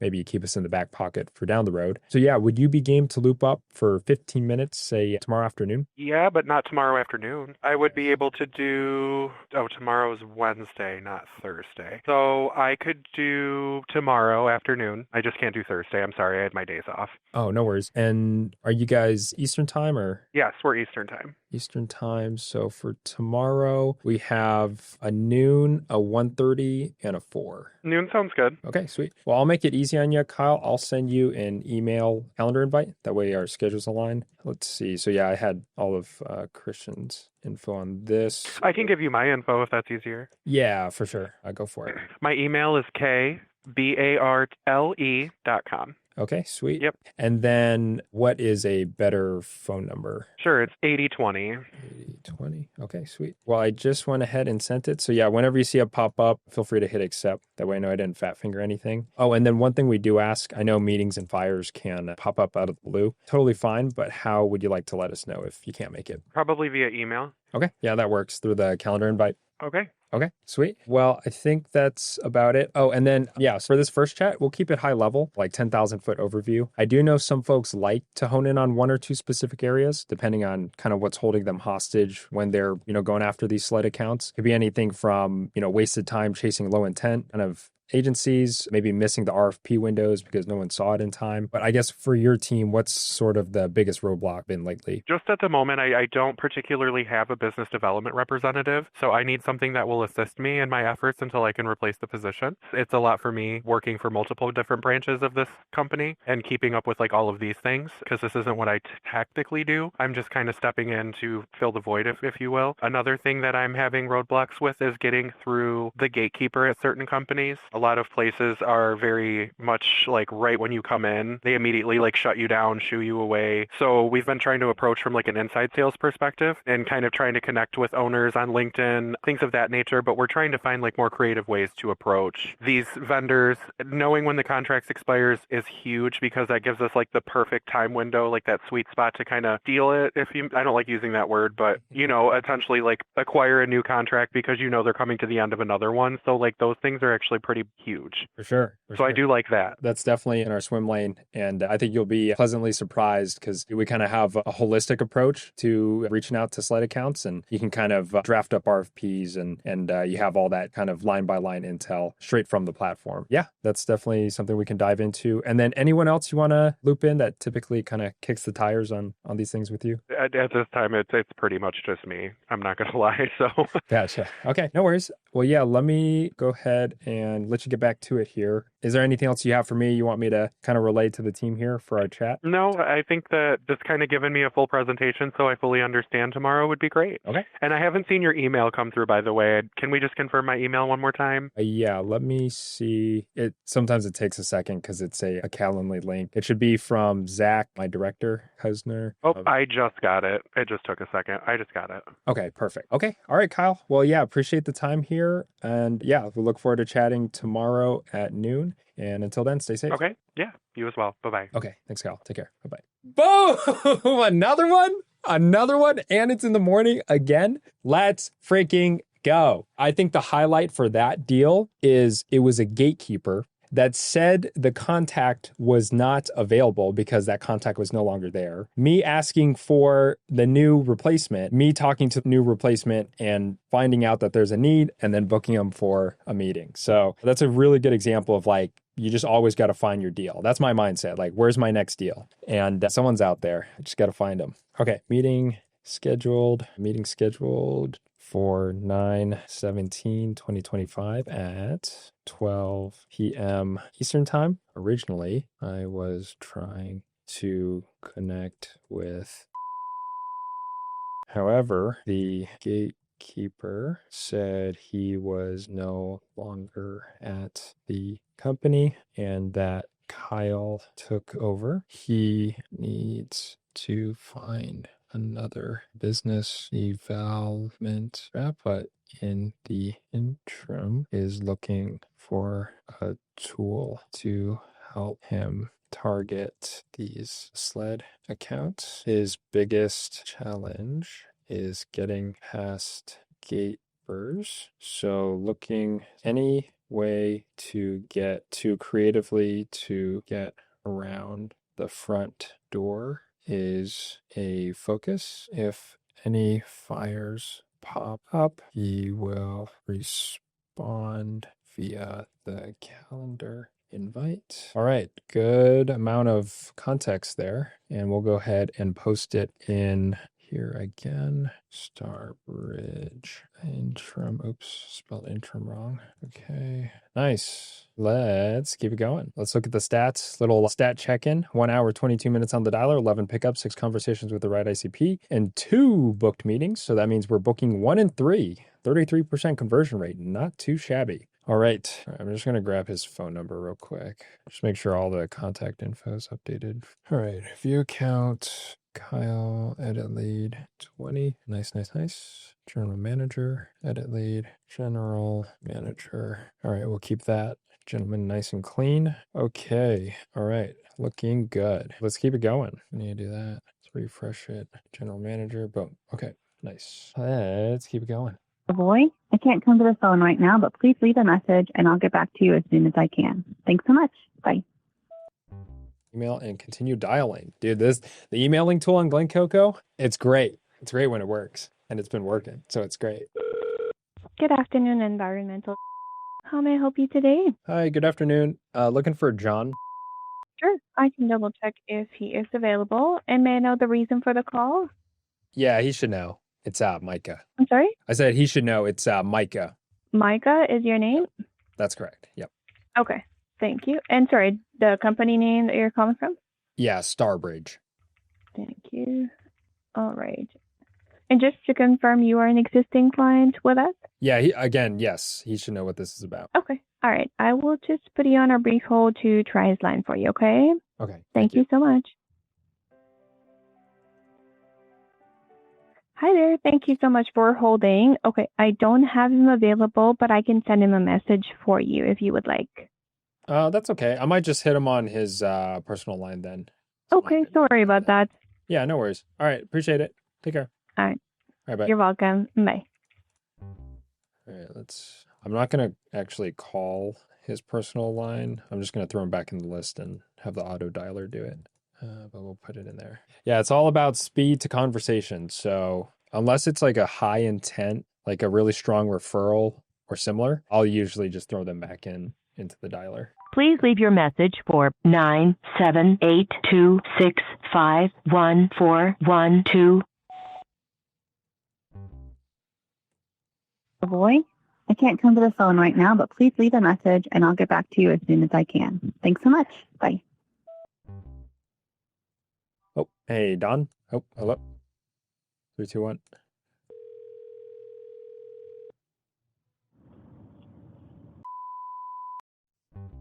Oh, hey, Deb. Yeah. Oh, yeah. Hey, Deb. It's Micah over at Starbridge. I know I'm catching out of the blue here, but I guess, do you mind if I grab half a minute? I'll tell you why I called and you can let me know if it's relevant or not. Okay. Okay. Appreciate that. So, and then before I get ahead of myself, Do you guys sell into government or education accounts, like SLED accounts? Listen, I work for a completely different company. Well, I don't have anything to do with any of that sort of thing, Mike. So I don't think we need to continue. Thanks. Oh, shoot. Okay. Okay. Watchman Therapy Awareness Regional Manager. Interesting. She is at a different company. Okay. I'll just say bad data. It's fine. What am I doing here? She works at a different company now. That's fine. It needs to get updated anyways. So Boston Scientific. But yeah, no. Oh, hey, Patrick. At the tone, please record your message. When you've finished recording, you may hang up or press 1 for more options. But so far, so good. I think we've had some pretty decent conversations. Now it leaves that noon, what is it, Eastern time? 1:30. It left, this is like a coveted spot right here. I could definitely snag the next prospect here or here. Maybe here. This one's a little early, but that's pretty good. Let's see how many dials we've made. 308 dials so far. Yeah, not too bad. 20 pickups. Oh, hey, Alexis? Yes, this is Alexis. Yeah, hey, Alexis. This is Mike over at Starbridge. I know I'm catching you out of the blue here, but I guess, do you mind if I grab half a minute? I'll tell you why I called, and you can let me know if it's relevant or not. Sure. Okay, appreciate that. So before I get ahead of myself, do you guys sell into government or education accounts, like SLED accounts at all? I'm sorry, say it one more time. SLED account? Yeah, SLED. Like, do you guys bid on government contracts or sell to like K-12? Not so much K-12, but government contracts sometimes. Okay. Then in that case, this should be relevant, but if it's not, just cut me off at any point. But quick thumbnail on us, Starbridge. We are a go-to-market intelligence platform built specifically for folks selling into the public sector. What we've been seeing from a high level is that more than 80% of RFPs are pre-written for a selected vendor. So the big question is, is it possible to get in front of every one of your target agencies before you get lost in the stack of generic proposals? And so to cut to it, our breakthrough lies in our AI-driven ability to surface every single intent signal through, think our board meeting minutes, strategic plans, and even grant approvals. And then we do it in a way where you can see line by line what your competitors are selling, who they're selling to, and when their contracts expire, which is pretty bananas in the space. But super simple, Alexis. My timing's probably off here. And obviously, I'm sure you guys have a pretty robust tool stack in place already. But that's exactly why we've been hosting these 15-minute sort of like Zoom screen shares, just to showcase the dashboards and AI in action. And then from there, maybe you can keep us in the back pocket for down the road. So yeah, would you be game to loop up, say, tomorrow afternoon? Actually, let me look, because I think it might be worth you, pitching something and kind of talking more about the concept. But I will say this week and next week is just so busy for us. I mean, I'm looking at my calendar real quick to see. For sure, no worries. And then, by the way, we typically block out 30 minutes, but usually it takes like 15 minutes to give you the quick high level, and then sometimes folks have questions after that. What time zone are you operating in? Central Standard. Central Standard, so it's 2:41 over there? 2:41. Okay, gotcha. I think this Friday would be okay. Yeah, I guess this Friday would be fine. It might be a little difficult. Sorry, I'm trying, because we're also moving, so it's kind of... Yeah, all good. I'll give you the slots. So we have a noon and a 3:30 on Friday, and then we also have 12:30 tomorrow. We could squeeze you in, but that's about it for this week. So 12:30 tomorrow, and then noon and 3:30 on Friday. Let's do 12 o'clock on Friday. 12 o'clock on Friday? Okay, cool. Well, I'll make it easy on you, Alexis. I'll send you an email, a calendar invite. That way our schedules align. And then if any fires, sounds like you guys have a lot of moving parts. If there's any fires that pop up, then you can just request a new time on the email, if that works for you. Yeah. Sounds good. Thank you for your call. I appreciate it. Yeah, and what's the best email to send this to? Oh, yes. It's going to be .com. Okay, sweet. Yeah, I'll get this sent over, and then feel free to hit accept once you see it pop up. And then anyone else you want to loop in, or do you want to fly solo for this first one? Right now, if you just send it to me, I'll talk about it with some other people, and if they're interested, I'll forward them the invite. Okay. Yeah, sounds good, Alexis. Well, I think that's everything I have for you. And then we're at starbridge.ai. It'll be on the calendar invite, but starbridge.ai. So if you want to do your research on us in the interim, feel free to check us out there as well. Okay, sounds good. Thank you so much. Okay, Alexis. Well, yeah, appreciate the time and look forward to chatting on Friday. Yeah, thank you. Have a good one. All right, you as well. Take care. Bye-bye. Meeting schedule. It's set for Friday, though, so I don't want to wait. All right, we will go ahead and post the dealio. 3. Is this thing on? Who's going to carry the boats? It's okay. I will. I'll do it. If you insist. If I must. All right, I'm going to stick with this one. Carry the boats. Who's going to carry the boats? Ya boy. All right. Where am I? Bing, bang, boom, bing, bang, boom. Easy peasy, lemon squeezy. Oh, hey. American Commercial Security. Hey, how's it going? Looking for Brent. All right. Can I tell him who's calling? Yeah, it's, let him know it's Micah Vu. Thank you. Vu? Okay. And where are you calling from? Yeah, I'm over here at Starbridge. Thanks. All right. Hang on one second. Yep. Privately owned for over 20 years, Premier Commercial Security is your partner in peace of mind. All right, I'm speedrunning. It's a senior sales consultant. It's probably too low level. Oh, hey, Rachel. Too slow. Let's try again. 3, 2, 1. Your call has been forwarded to voicemail. The person you're trying to reach is not available. At the tone, please record your message. When you have finished. All right. So I really do like this holding you hostage riff when collecting the qualification questions. Oh, hey, Sean. Sean. Oh, yeah. Hey, Sean. It's Micah over at Starbridge. I know I'm catching you out of the blue here, but I guess, do you mind if I grab half a minute? I'll tell you why I called and you can let me know if it's relevant or not. What's going on? Yeah. So, and then before I waste any more of your time, do you guys sell into government or education accounts? We sell education and government. Okay, gotcha. So yeah, this should be in your wheelhouse, but yeah, just cut me off at any point if it's not.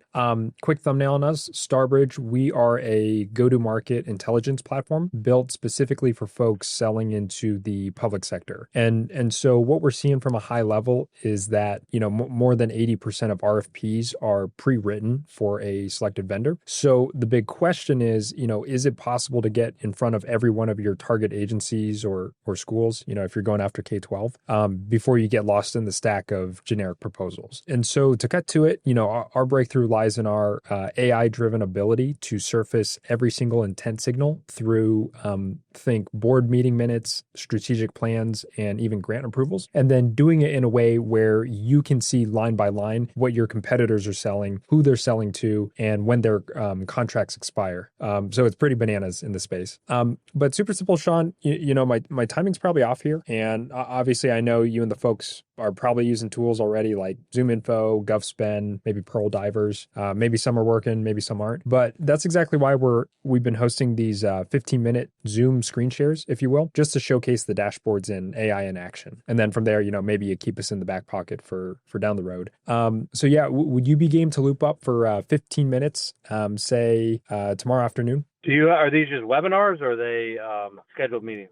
Scheduled meetings. So we like to make sure it's like relevant to exactly what you guys are looking at. Well, you said K through 12. Yeah, that's right. That's the space that you're thriving in. We're higher education. Higher education. Yep. That's US based only though. So if you guys are international, we don't support that. But any higher education or anything government funded in the US is really our sweet spot. So how is this system used? Because we have ZoomInfo, we have sam.gov that we get our bits from. Like, there's not like a lack of resources that we have a problem with. It's we're a very niche business, so it's like we don't need to pay for something else that is not giving us the business where the bids are coming through. Like we feel like we're in the right space to get the bids. Like we deal with a lot of mechanicals and general contractors, so they typically send it to us directly. We're not having to typically hunt for it because they know who we are. We've been around for 34 years, so I don't know if this is something that we have the ability right now to even budget right now. And right now, ZoomInfo costs a fortune. Yeah. Trust me, I know. I paid for my own ZoomInfo license when back in the day. But I would say, yeah, we're not a fit for every team. And it sounds like you guys obviously have some, pretty robust motions going on right now. I guess if there was one or two areas from the sounds of it, we could lend a hand is one, if you wanted to like get the exact contact and contract data. So, through keywords, phrases, competitor info, we can either, scrape what we have internally, or we can send out, FOIA requests and like bulk FOIA requests basically to every public entity in public sector entity in the US, and then you get like full visibility into the exact accounts that you want to target. We try to consolidate a lot of just the kind of mundane tooling, especially around like RFP write-ups. So we have like a part of our platform is like we help expedite that with like a compliance matrix and everything. Again, we're not always a fit for every team, but that's exactly why we do these more like preliminary intro chats us just to kind of share our lesser known methodology. And then from there, maybe if it makes sense down the road, you have another potential provider in your back pocket. But yeah, up to you, Sean. Would it be a ridiculous idea to kind of put a face to the name? Can you provide me like information on this before I jump on a call? Yeah. So I can understand what it actually is and how it's different than what we're already using today. 'Cause I'm listening to it. I'm like, I don't know if this benefits us or not. I guess I don't really understand. I'm not seeing it. I'm not in front of anything. So on the road. Yeah, no, for sure. I'll send you some info here as well, so you just kind of have it for your records. But versus like Zoom info, number one, the only arena we play in is government and education. That's it. So we do one thing really, really well. And if you ask us for, like healthcare or technology sectors, if they're not related to government and education, it's like outside of our wheelhouse. But we not only give you like insights into those intent signals, like when contracts expire, renewal dates, how much they close for, we're able to show like line by line what your competitors and whatever, contracts are in place, like what those line items are in there as well. So just more visibility. And then that way you can like personalize it. You can like, we have AI that just personalizes that messaging, whether that's email or, the proposal write-ups on our platform. So how about this? I mean, it sounds like obviously you're still on the phone, so it's somewhat relevant to what you guys are doing. How about I send you an email with a little propaganda, our website, and you can kind of do your due diligence on us. And then if you're not against it, I can set us up for like a brief intro call. You'll meet the team here, and then from there, if there's any there, then we can figure out what. Yeah. I'd rather do it that way. I want to. Obviously, you called me out of the blue. I actually was thinking it was from a different place. So, but yeah, why don't you send me? I'll definitely take a look at it and see what you guys are offering. It's not just after the fact. You're building. You're finding available RFP. Exactly. Yeah, we call it the We'd find out afterwards. Or you said like we could find out our competitors after the fact, like what they bid and everything like that. So, but you're also finding the opportunities beforehand. See, the problem with it is like we're probably about 7 verticals, and the ones we play the most in are healthcare, bio, pharma, then it's education, government, industrial. Those are our main. A little bit of food and beverage, hotel, a little bit of hospitality, but for the most part, those are our verticals. But government and education aren't at the top either. Mm-hmm, mm-hmm. Are you guys looking to expand into those verticals, or are you kind of happy with the kind of makeup, your portfolio makeup? Well, we're never going to turn it down. I would say where we're trying to grow is in the healthcare space, but we'll obviously never turn down any type of government or higher education. One of our some of our top accounts are in the education space, so like Johns Hopkins, University of Maryland, those. So. Mm-hmm. Okay. Yeah. It definitely sounds like it's worth connecting over then. So let's see, the email I had on file, let's see if it's still the right one. I got s.com. Is that still a good one? Okay. I'll send over 2 emails. One will be the one pager, and then I'll also send over like a calendar link. That way our schedules align. Are you operating out of Eastern time? That's correct. So for Eastern time, we have a 1:30 tomorrow, as well as a 4:30 on Friday. It definitely won't be tomorrow. And you said it's a Calendly? Yeah, Calendly. I can choose. That's right. Yeah. Okay. They just have me pencil in a time, and then if you're double booked, then you can propose a new one if that works for you. Well, it's not going to be either of those 2 times. I'm in meetings all day tomorrow, and 4:30 is later than I would want to meet on a Friday. Probably on a golf course or something. For sure. Friday afternoons, I tend to find myself with green grass under my feet. Yeah, I'm with you on that front. Okay, next Tuesday is a little more open. We have a 12:30. Oh, actually, we can squeeze you in at 9:30, 12:30, and then a 2 and a 3, if you have a preference. What's that date? The 23rd. Monday and Tuesday in golf tournament. Funny that I just said Friday I play it, but that's fine. Monday. Yeah. What do you have? Do you have anything on that Wednesday, 24th? Wednesday, we have a couple, 10:30, 12, 3, and 3:30. That's Eastern Standard? Eastern Standard. Yep. Let's do 12. 12? Okay. Yeah, we'll shoot for then, Sean. If you want to do me a favor, feel free to hit accept. The calendar link come through. That way I know I didn't fat finger anything. Yeah, if you have any other like thoughts or you want to focus in on, kind of bring them to the chat. But yeah, it'll be good for you to meet the team. I think you'll like folks over here. Just another resource in your back pocket. All right, cool. Yeah, I'll take a look at that. I'll take a look at your website and the one page you're going to send me. Okay. All right. Sounds good. Well, appreciate the time here, Sean. Thank you. And look forward to chatting next Wednesday. Have fun golfing. All right. Thanks. Thanks. All right. All right. So we'll go ahead and book that meeting, and then meeting scheduled for 9/24/2025 at, what do we say, noon? Is that Eastern? 9, 10, 11, 12 Eastern time. Save. Okay. So after a quick rundown, we start asking questions about how we work, especially in relation to Zoom info and other data providers. Deeper visibility into RFPs. He agreed to receive some info. It's Tuesday. All right, nice. So we'll go ahead and we can post this deal, number 5 on the day, and meeting, and send this. 12 minutes, 13 minutes. All right, and then advisor, Star Bridge, add attachment, 1-pager, info on Sean. Sean, here's some info on Starbridge. All right, send and resume dialing. Easy peasy, speed run. Let's go. All right, it's kind of all right, that last one. Ellie felt really good. Alexis felt good. Hey, Sophie. Yep, that's me. Yeah, hey Sophie, it's Micah over at Starbridge. I know I'm catching out of the blue here, but I guess, do you mind if I grab half a minute? I'll tell you why I called, and you'll let me know if it's relevant or not.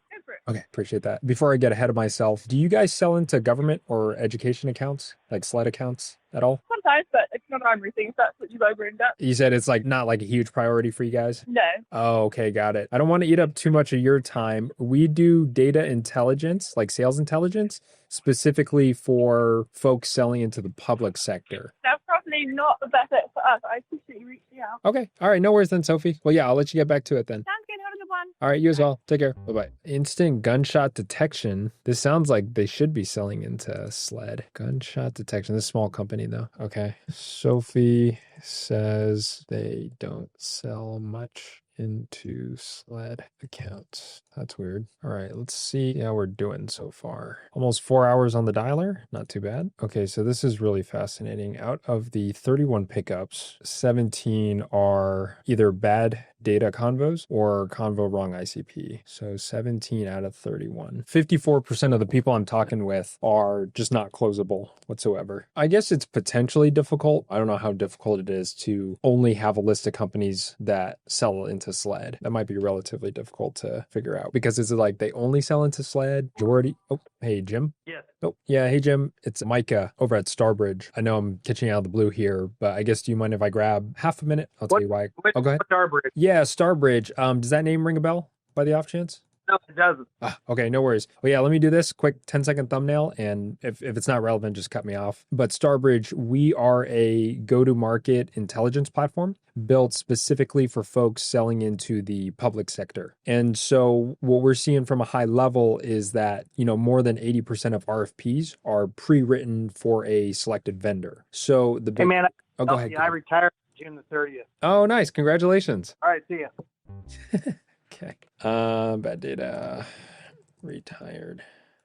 The majority. Hey, Judson? Yes. Yeah, hey, Judson. It's Micah over at Starbridge. I know I'm catching out of the blue here, but I guess, do you mind if I grab half a minute? I'll tell you why I called, and you can let me know if it's relevant or not. Yeah. Okay, appreciate that. Just so I don't waste your time, do you guys sell into government or education accounts, like SLED accounts at all?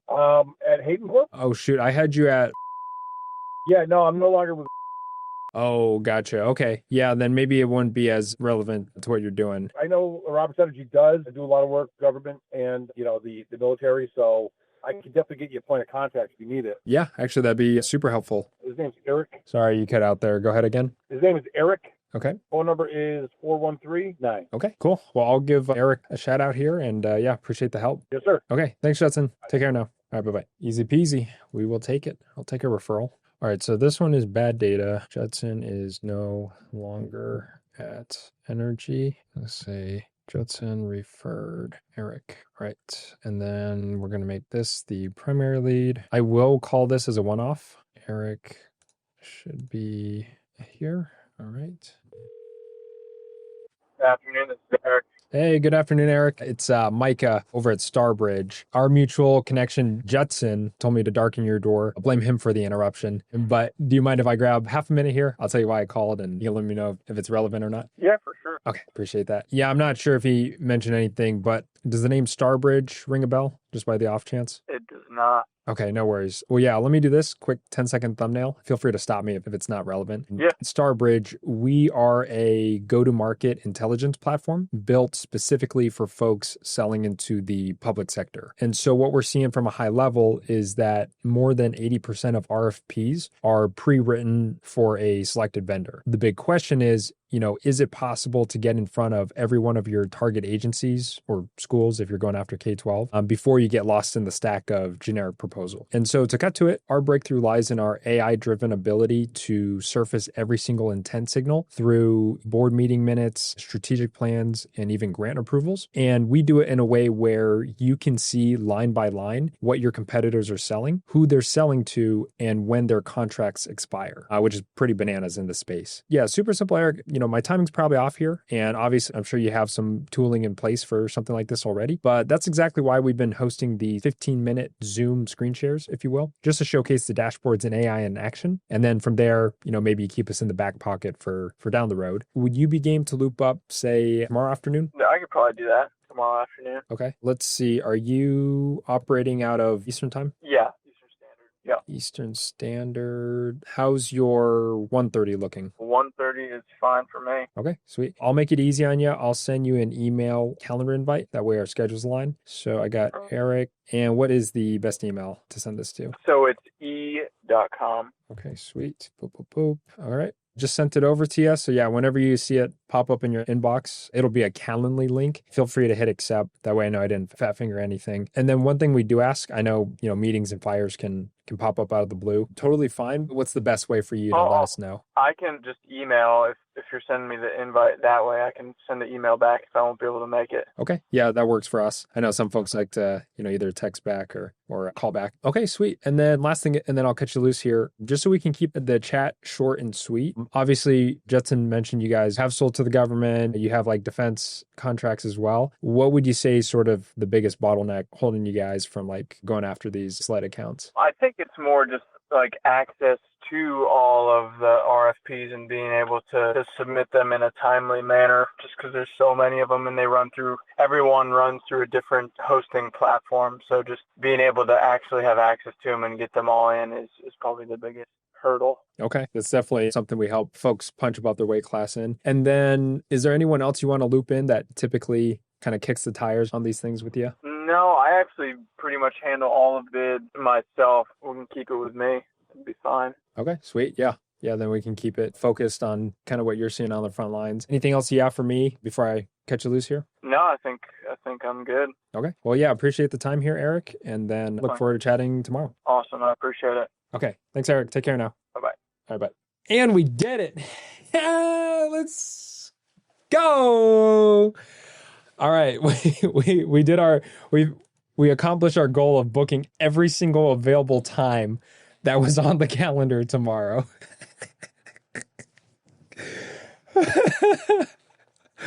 Oh, baby. I don't even know what to say other than we're getting paid. We're getting paid. All right.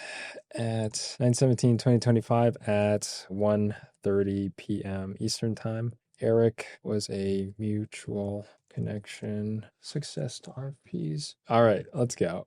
Let's post the deal. I mean, there's reps on Starbridge. No one wants to shoot. I'll take all of them. Just no longer at Robertson. Oh, another great example of a deal that the person on file was wrong. I got the referral. I connected with the referral and found the deal. That's really the name of the game. Pass the ball. Boom. Assist. Shoo. Shout out to Jetson. Shout out to Jetson. My man. My freaking man. Let's keep it going. Let's keep it going. People ask me all the time, Micah, what is the art of the possible? I will show you what is the art of the possible. This challenge turned from speedrunning cold calls till I make $1,000 into watch me book 10 sales meetings in 10 hours. All right, come on, guys. Come on, guys. What are we doing here? Is anyone working? Is this thing on? I want to see the reps in RSN crack 10K a month every month. That's what I want to see. That's my vision. Our mission statement is like helping 1 million sales reps make $100,000 in sales through training, events, placement,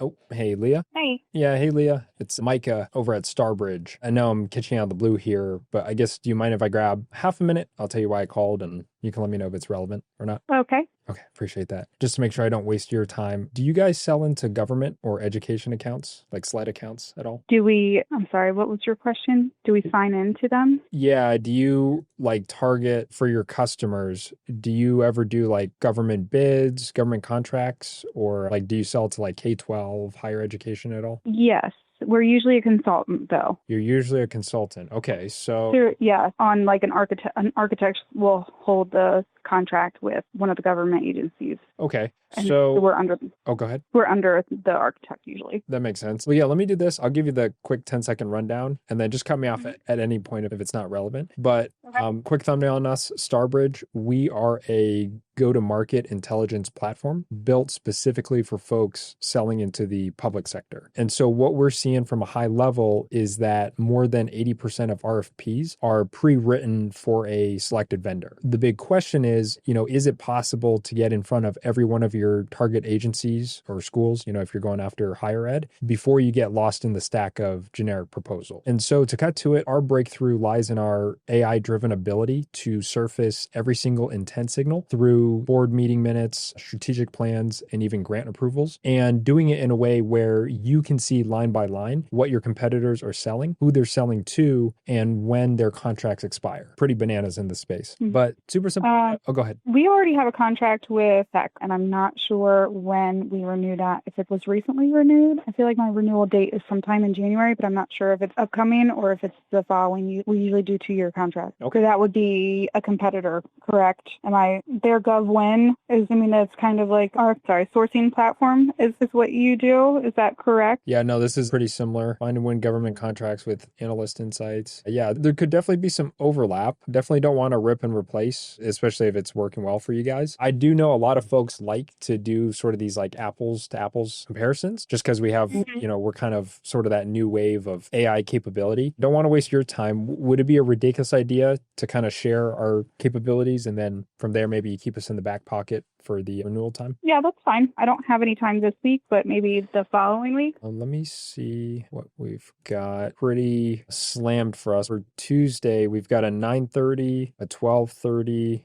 a 2, and a 3. We'll do Tuesday at 3. Tuesday at 3? Okay, sweet. I'll make it easy on you, Leah. I'll send email calendar invite. That way our schedules align. And then if you have any like meetings or fires that pop up, then you can kind of propose a new time through that invite if that works for you. Okay. Would you mind sending me in your website and if you have a schedule of fees or different packages that I just find it easier if I have all my options and I kind of look what you guys offer. I know that kind of stuff's not always set in stone, just so I have an idea of where we would potentially plug into. We're a small firm. We're less than 50 people. Gotcha. Okay. How many folks do you have like on the proposal and sort of sales and marketing team there? Me. It's just you. Yeah. Holy smokes. Okay. Thank you for saying that. Feeling validated. God bless your soul. Thank you. Yeah, I'll definitely send some info over as well. I think I'm personally not authorized to give like price sheets, but let me see if I can have my director send something over in advance. Did I ask what's the best email already? It's l.net. Okay, sweet. So that looks good. Well, I just hit send. So yeah, whenever you see that Calendly link pop up, feel free to hit accept. That way I know I didn't fat finger anything. Oh, is there anyone else you want to loop in or do you want to fly solo for this first one? I'll fly solo for this first one. Okay, cool. Okay, Leah, I think that's just about everything I have for you. Anything else you have for me before I cut you loose here? I don't think so. Okay. Appreciate the call. Yeah, appreciate the time here and I'll get all the info sent over. If I can't get it, my director, Zach, it looks like that you'll be meeting with. Yep. He might need more info for like the pricing sheet. Worst case, we'll have something for you on the call on Tuesday. Okay, perfect. All right. Well, appreciate the time. Have a great rest of your week here. You too. Thank you. Okay, thanks. Take care. All right, bye-bye. Boom! And another one. We're on easy mode. People are going to say it's not real. This guy's capping. This is bananas. Okay, meeting scheduled. Now it's just insult to injury at 3 p.m. Eastern time. Leah was not familiar with Starbridge, and their sweet spot is K-12 and higher education. All right, let's go. Nothing to see here. Just number 8 on the day as a team. All right. I mean, what else are we gonna do? I guess just keep it going. I guess we just dial until we get paid. Is that what this speed run is? Dial until we get paid. Just won't stop dialing. All right. Let's do a quick check-in. We have 4 hours and 43 minutes on the dialer, 41 pickup, 14 conversations with the right ICP, and 6 booked meetings. So that means 6 divided by 14. That means we're converting 42% of every conversation with the right person. And, oh, hey, Jody. Hello? Who's this? Yeah, hey, Jody. It's Micah over at Starbridge. I know I'm catching out of the blue here, but I guess do you mind if I grab half a minute? I'll tell you why I called, and you can let me know if it's relevant or not. Okay. Okay, appreciate that. Just to make sure I'm not wasting your time, do you guys sell into government or education accounts like SLED? Tell me what your company is, and then we'll go from there. Yeah, for sure. I'll give you the 10-second thumbnail version. And what's the name of the company? Starbridge AI, if you want to check us out. But in a nutshell, we are a go-to-market intelligence platform built specifically for folks selling into the public sector. And Okay, yeah, no, not for us. oh, gotcha. Okay, so Sorry, but thank you. yeah, for sure. You guys don't sell into schools or like government agencies, municipal. No, not at the moment. I don't know what our future will bring, but not right now, no. Okay, all right, no worries then. Thank you. Yeah. Okay, take care. All right, bye-bye. Interesting. Jody, they do not sell into SLED. Oh, hey, Burke? Yeah. Oh, yeah. Hey, Burke. It's Micah over at Starbridge. You know, I know I'm catching out of the blue here, but I guess, do you mind if I grab half a minute? I'll tell you why I called, and you can let me know if it's relevant or not. Okay. Okay. Appreciate that. So, and then just to make sure I don't waste your time, do you guys sell into government or education accounts, like SLED accounts at all? You mean for the company that I work for? Yeah, exactly. Yes, we have a full government strike force. Okay, gotcha. So yeah, this should be in your wheelhouse, but yeah, cut me off at any point if it's not. So quick thumbnail on us, Starbridge.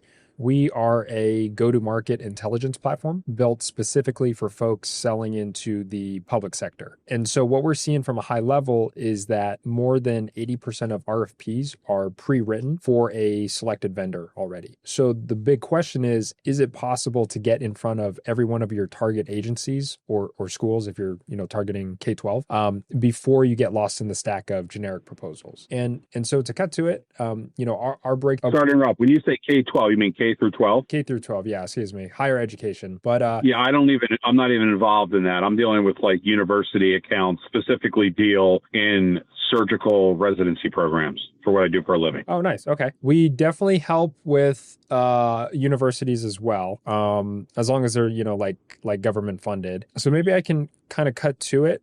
Sort of our breakthrough is in our ability to surface every single intent signal through, think board meeting minutes, strategic plans, and even grant approvals. And we do it in a way where you can see line by line what your competitors are selling, who they're selling to, and when their contracts expire. So it's pretty bananas for this space. But super simple here, Burke.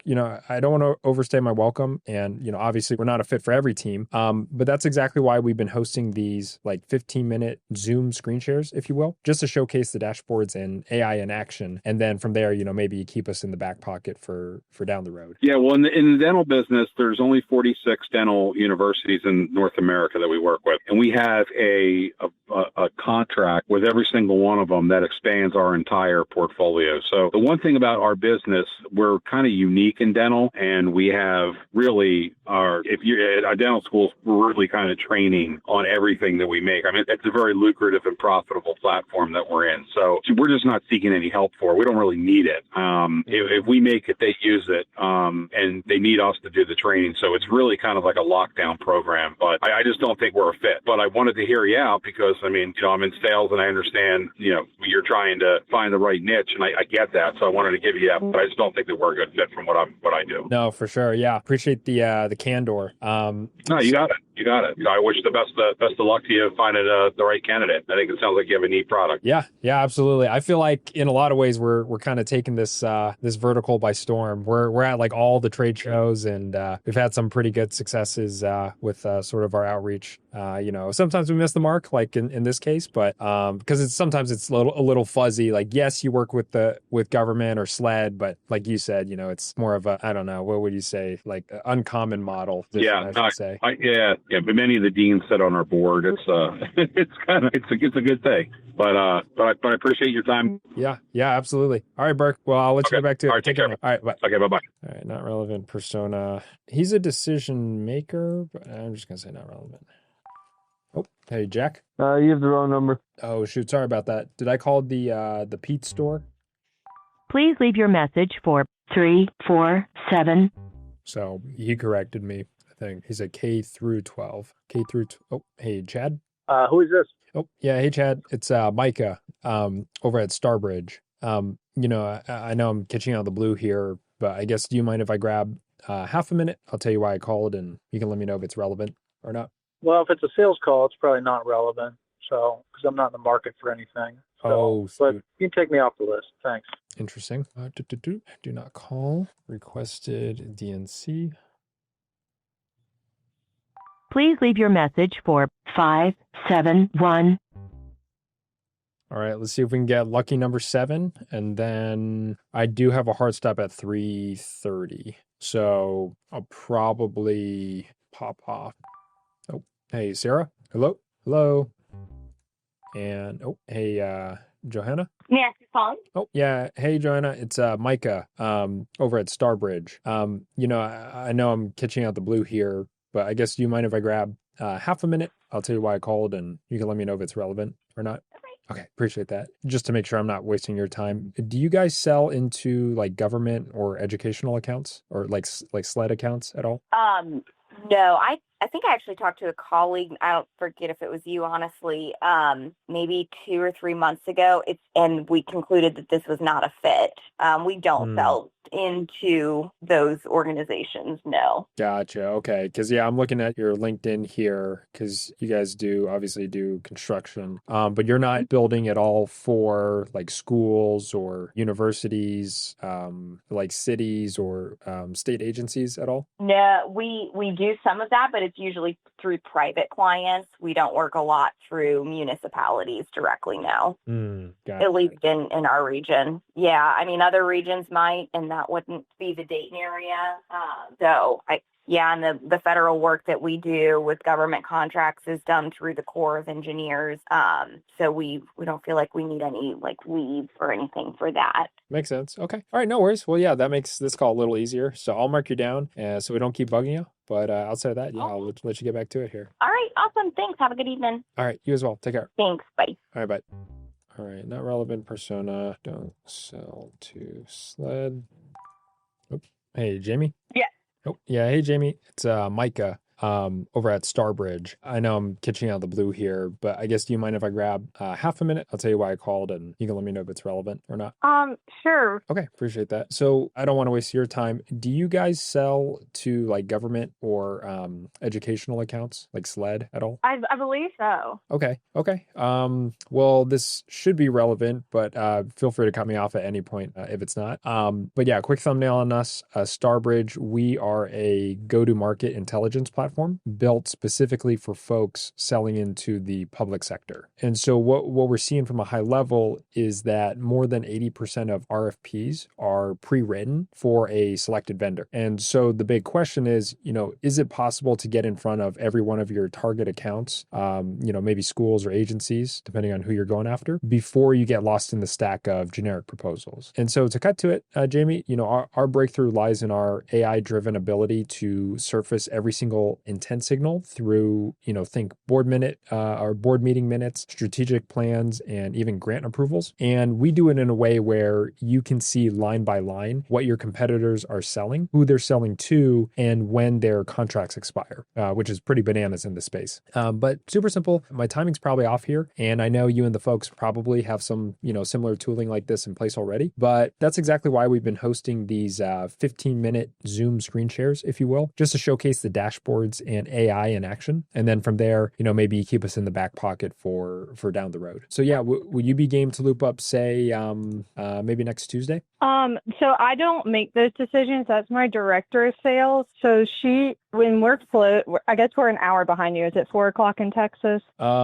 It is about 3:00. This is my work line. I'm actually here in Phoenix, Arizona. Okay, so it's about 6:00 here. So we are closed for the day. So she would be able to make those decisions. I do not. I do service portion. Do you mind like emailing into an email address I provide to you? Yeah, sure. All right. It is info@.com. Okay, sweet. Correct. And then what was your director's name? Amanda. Amanda. Okay, so Amanda would be more apt to look at something like this if there's even Correct. a remote Yeah. fit. Correct. Yes. Okay, gotcha. Okay. Yeah, well, I'll send a note to that email, and I'm assuming it's just like a general one, like a shared email for visibility. Yes, it is. But she'll be on there so she can respond if she is interested. Yeah, you probably won't get a response until tomorrow morning, and we open back up at 8 a.m. Eastern time. So you'll probably, if she wants to do that, she'll reach out sometime after we open up. Okay. Yeah, sounds good. And then is it or Same person was her married name, and it's her maiden name, so she went back to the maiden name. okay, gotcha. Okay. Yeah. That makes sense. Okay, cool. Yeah. Well, yeah, I will send a note here, and then we'll go from there. All right. Sounds good. Okay. Thanks, Jamie. Take Thank care. you. All right. Bye-bye. All right. Not relevant persona. We can end it there. Let's get one more conversation, but I'm going to start compiling the stats while we dial here. So we're going to go 742, 50, 742, book rate. We'll do book rate off of, how about conversations? So 6. Please leave your message for 7.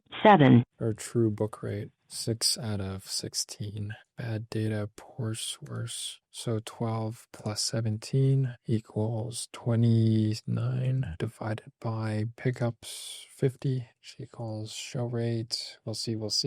At the tone, please record your message. When you have finished recording, you may hang up or press 1 for more options. All right. So training time was like 1.5 hours. And then our dial time, 5 hours, 51 minutes. That's 5 divided by 6. 7:20 a.m. when we started. That's probably about an hour and a half of training time. We'll just round up. How about that? Just keep it easy. 7.5 hours of total work time. 50 divided by 742 is 6.7%. 742 divided by 50. It's about 15 to 1. That's actually really good. All right. 6 divided by 33 is 18%. Please leave your message for... All right. We will call it here because otherwise it's going to keep running up my stats. So we're going to go here, dial 770. So that means 50 divided by 770, 6.5%. Or it's like 15.4. So I just say 15 to 1. True booked rate was 37.5%. Bad data rate, 29 divided by 50, 58%. Show rate, and then all that. Okay, so let's walk through the stats. Today's dial session, we took about an hour and a half to do the training. Our dial time was just under 6 hours, which means total work time is 7.5 hours. However many deals come in, we'll divide that by 7.5. We were shooting for at least a 3% pickup rate. We're more than double that, 6.5 or 15 to 1 dial to pickup, which is really, really strong. We were aiming for at least a 5% book rate, really above 10. And if we're going based off of conversations, so we'll say all convos, out of all convos, we converted 6 out of 33, which is an 18% clip. That's pretty good. But of the true conversations with the right ICP, it was actually 6 out of 16, which is a 37.5% conversion rate. We're in business for sure. We were hoping for a bad data rate of less than 40%, and that's bad data plus wrong ICP. These are actually two separate issues. So if it's bad data, you just have a poor, provider or scraping tool. It's outdated sources. If it's the wrong ICP, that's actually a targeting issue. In this case, it is going to be fuzzy if a company actually sells to state, local, and education. And it's just not like, if you listen back to some of the conversations, some of them were just like, we work with universities, but in a different way than you're thinking. 58% were just not closable. It's actually not that bad though, because really the bad data rate was closer to 24%. It's workable. 1 in 4 are just the wrong person altogether. So it's not amazing, but definitely workable. And obviously when we got in front of the right person, they would convert. Yeah, we'll come back tomorrow to do the warm handoffs and to make sure that these prospects show. And then once one of those deals gets paid out, then we'll conclude our speed run. So we'll see you on the warm handoff here. All right, it's the very next day and we are going to do a warm handoff. So let's jump into that. Link to join meeting. Okay. In progress. All right. Hey, how's it going? Hello. Good morning. How's everyone doing? Doing good. I am also at a conference. It looks like you might be. Yes, I am. What conference are you at? I'm at a Parks and Rec conference in Orlando. What about you? Yeah, I'm at a facility management conference in Minneapolis. Okay. Yes. Wait, I heard about this one. It seems like a good one. It's like a show for facilities, right? Yeah, totally. It's called IFMA. Yeah, I was talking to Crowd Comp. I'm not sure if you're familiar with that company. I think they're there. They do like cleaning, janitorial software so that, you know, like as part of your asset management for facilities, it's like specific to the janitorial side, I guess. Oh, very cool. Yeah. But hey, appreciate you taking the time out of the conference to learn about Starbridge. Yes, you too. Tell me a little bit about the sales motion today and how you guys are developing new business. Like, is it AEs? What's the kind of mix that y'all are doing today? Yeah, so we're headquartered in Denver and we are national. So we have, I think, 8 or 9 other areas that we're servicing. We're in 20 states right now. Our sales team is 7 people. So we're all outside sales. Okay. We're in the field every day. We had an inside salesperson to kind of generate some leads for us. And he recently left. He's got grandkids in California. So he's left the company. But so now we're kind of looking at, what kind of platforms we can use for lead generation. There's a ton out there. So we're kind of seeing, what everyone has to offer. So it's a lot of organic growth right now, calling and hunting in that aspect. So trying to see what you guys have and how we can do some lead generation that way. Yeah, 100%. And you guys do all of the U.S. or only focus on certain service areas? We do most of the U.S. There are some states that we don't service, like Idaho, for example. We don't have anybody there. I want to say like Georgia and some of those states, but like right now we're kind of focusing on like the Denver market. That makes sense. Okay. Yeah, no, that makes total sense. And then what are you guys using today? Like, are you using CRM? Do they have any email sequencing tools for the cold outbound? Like, how do the reps do their day-to-day? Yeah, we don't have, our CRM, we use NetSuite. Okay. We don't have any like outbound tools for like campaigns or anything. We use Atlas. I don't know if you've heard that. No. They're, kind of like Zoom Info. But okay. So contact data? Yeah. Gotcha. And then how much of your business would you say is focused on public sector versus commercial, like government, education, those kinds of entities? A lot. I don't have a percentage, but each market's different. Like we focus on different things, but for the Denver market, we do a lot of public sector work. Okay. Just throwing that out there because our platform is 100% public sector. So wanted to make sure worth your time as you're looking at new tools. Yeah. Is it a big enough chunk of your business to dedicate a whole tool to? Yeah, it is. And I will say though, like with how we're kind of operating in Denver is like, I do mostly commercial, private stuff. And then we do have a team that works on like RFPs and proposals for the public sector. Oh, okay. Great. Well, I'm happy to dive in and show you around so that you can get a good feel for the platform and how we can help generate some of those leads. And then as we go through, feel free to ask any questions. Yeah. So if I go into Starbridge, you'll notice that everything we do is coming from these channels, right? So we have the RFP sourcing capability. We have meetings intelligence. What are they saying in their board meetings, in their strategic plans, in their committee agendas? Anytime they're gathering, we'll be able to pull in those assets. Purchase order data. What are they spending in terms of, janitorial services today? Like, yeah, what are they using? Who are they using? So any competitive intel can be gleaned from purchase data. Contact. So probably unlike what you're using today, a lot of those horizontal providers like a Zoom Info, they are using LinkedIn as their primary data source. And we know in public sector, especially, they're really bad at updating their LinkedIn. The way we approach contact data is literally going out to those staff directory websites in public sector and scraping in real time all of that contact information. So it's the most up-to-date, accurate, reliable source of truth. And then we can also do forward-looking web signals to keep you in the loop as changes are happening. So like if you wanted to know anytime there was a new director of facilities at your target accounts or a new superintendent in K-12 or something like that, we can do job change alerts. We can also do grant funding. Let's say they get a huge capital improvement plan budget approved. They're going to need, extended cleaning facilities or new contract, new vendors. So we can do that forward looking on a cadence of your choosing. Like every 2 months, we'll pull in all of those new job changes, things like that. Sorry to interrupt, but are you looking at like just public schools or do you do any like charter schools? Yeah, we can do charter schools for sure. The only thing that would be limited to public schools is the purchase data because charter schools don't have to share any of their purchase records. They're not beholden to Public Records Requests or Freedom of Information Act because they're private. And then similarly, they don't have to post board meeting minutes, but they often do post strategic plans. And we can use the web scraping for charter schools. It's pretty amazing what you can glean from just the web agent on the privates. Yeah. So what this looks like in practice. So we can take, let's say, a state and a segment of accounts. So I took a mix of different schools in New Jersey, for instance. We can pull in things like, what is the path to procurement here? Are they part of any co-ops like Sourcewell, Omnia, et cetera? That the best way to work with every single public sector entity. And then we can layer over those things like job changes, like, there's a new director of infrastructure and operations as of September 1st. So that's good. They're probably doing something in that space. Here, new assistant superintendent, et cetera. We can also pull in interesting things like what's their deferred maintenance total. So in their budget line items, how much is deferred maintenance? So okay, they're putting a lot of things off. They're going to need a lot of help in terms of, cleaning, janitorial, et cetera. Similarly, we can do a sweep for competition. So, are they using a facilities, maybe it's not competition in your sense, but it'll show an indicator of spending money. Like, are they using an FMX, a Brightly, Upkeep, Incident IQ? Are they using any of these platforms that cost a fair amount of money to show that they're actually invested in facilities? And then, of course, who is their facilities leader today? Okay. Superintendent, this whole kind of thing can be replicated across state agencies, local cities, government entities, as well as higher education if you guys do colleges and universities too. But think about all of your accounts having all of this information at your fingertips. And then you could even assign a score, like, hey, if they have a facilities leader, they have a platform for facilities asset management that they're spending a significant amount of money on. They've gone to RFP in the past 3 years for janitorial services. And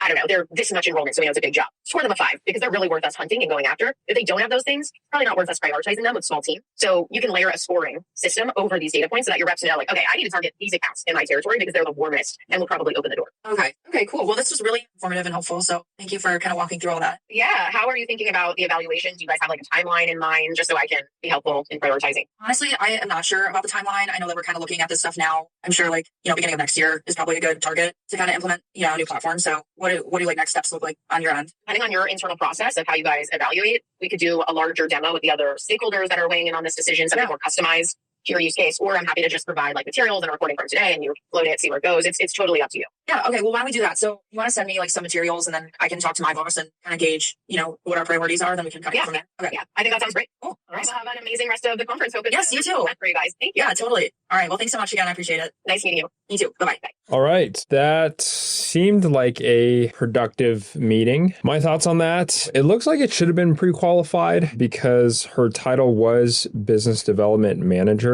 But every so often sometimes companies will make biz dev manager, like they're actually just an individual contributor and they don't actually manage anything. So in that case, we'll see where that one lands. Other thoughts on that one, I could get dinged. So if I pull up my screen here, I could get dinged on that she doesn't necessarily handle. I think she said she was commercial private sector, but she knows like there's people on her team that handles SLED and the RFPs. So that could be one. I could potentially get dinged on, not having an exact timeline, but she said early next year. Also sounded like she might have been looking at lead gen tools instead of just like a data tool. So we'll see what the overlap there is. I'll probably dispute if this one doesn't get qualified sooner rather than later. Obviously, Nicole's at the conference and we have a couple more set to show later today, but I'll probably dispute this one. I think there's some good grounds if it doesn't come back as qualified. There's a world it just comes back as qualified. So we will see what happens there. And I'll give an update as soon as I get some intel on that. I don't think we need to do any more dialing for this speed run. I'll probably just cut to the next qualified show, which is at 9 a.m. my time, and it is currently 7:28. It's just a waiting game now for these deals to get qualified. Okay, we've got our next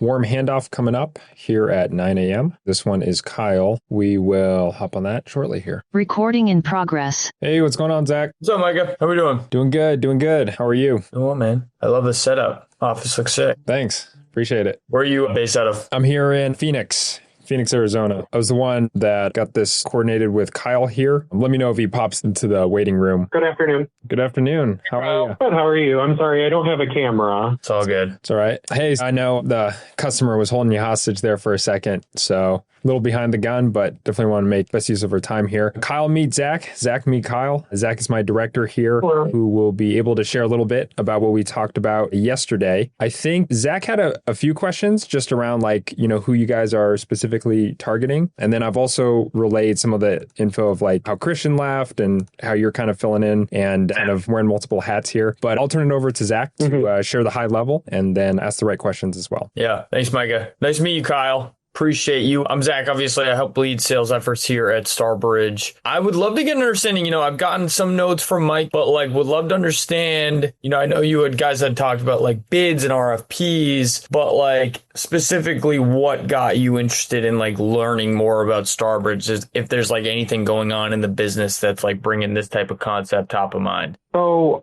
something I'm trying to do is get into fire departments just to get board up fire mitigation, cleaning jobs, things of that nature.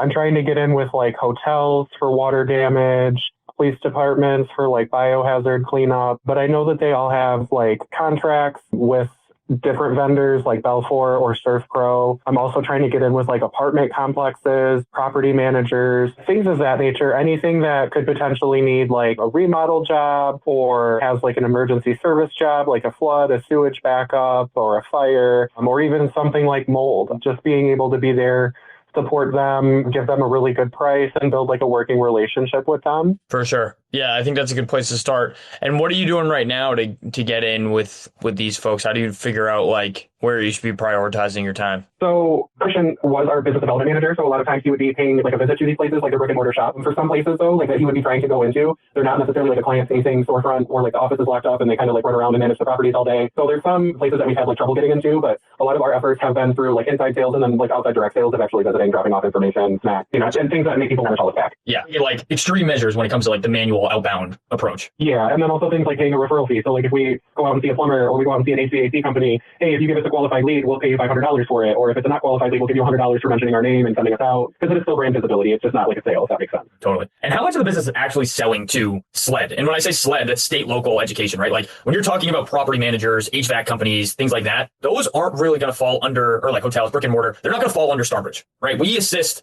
in the niche of state, local, and education. So if you have state local accounts like police departments, fire departments, right, or cities, municipalities, state agencies, we can tell you what's going on. But everything else that's privatized businesses, we don't have insight into. So like what percentage would you say is actually selling to the public side? So to be honest with you, a lot. We want to be doing jobs. Like we just did a job for Northfield Township, Michigan. Their city hall had a flood, but they like got us through like a lead generation. Like someone just Googled and like all kind of like came to us through like PPC, if you will, or PPL. So that's kind of like how we've been getting municipalities. I did fill out like a vendor packet for like Lansing's fire department. We did get one job from them, but I currently am not operating in Lansing. But I'd like to be able to kind of get my foot through the door easier, like because when I got in with Lansing, my business development guy just happened to walk into the fire department 3 days before their contract expired. Okay, so like knowing different cities, townships, do they have any challenges that you could help with, or was there a recent natural disaster that they're talking about in a strategic meeting or board plan where you could provide that solution, and now you know exactly who to be reaching out to or who to be showing up to instead of it being random. You're showing up at the right place because there's competition there, that they have initiatives. Exactly. Like so for me, like my dad actually retired from the water department in the city that we're in, and he was head of the water department. It was funny to me that we weren't in a similar industry, but he had a contract with a different company, not with me. But again, they were locked into a contract, then he retired, so he wasn't a decision maker anymore. But like when there's a water main break or things of that nature in the water department, there's sewage backups in the homes, and then the city's technically responsible for it if they caused it. So like that's where I'm trying to get in with like municipalities and cities, townships, counties, anything like that. Because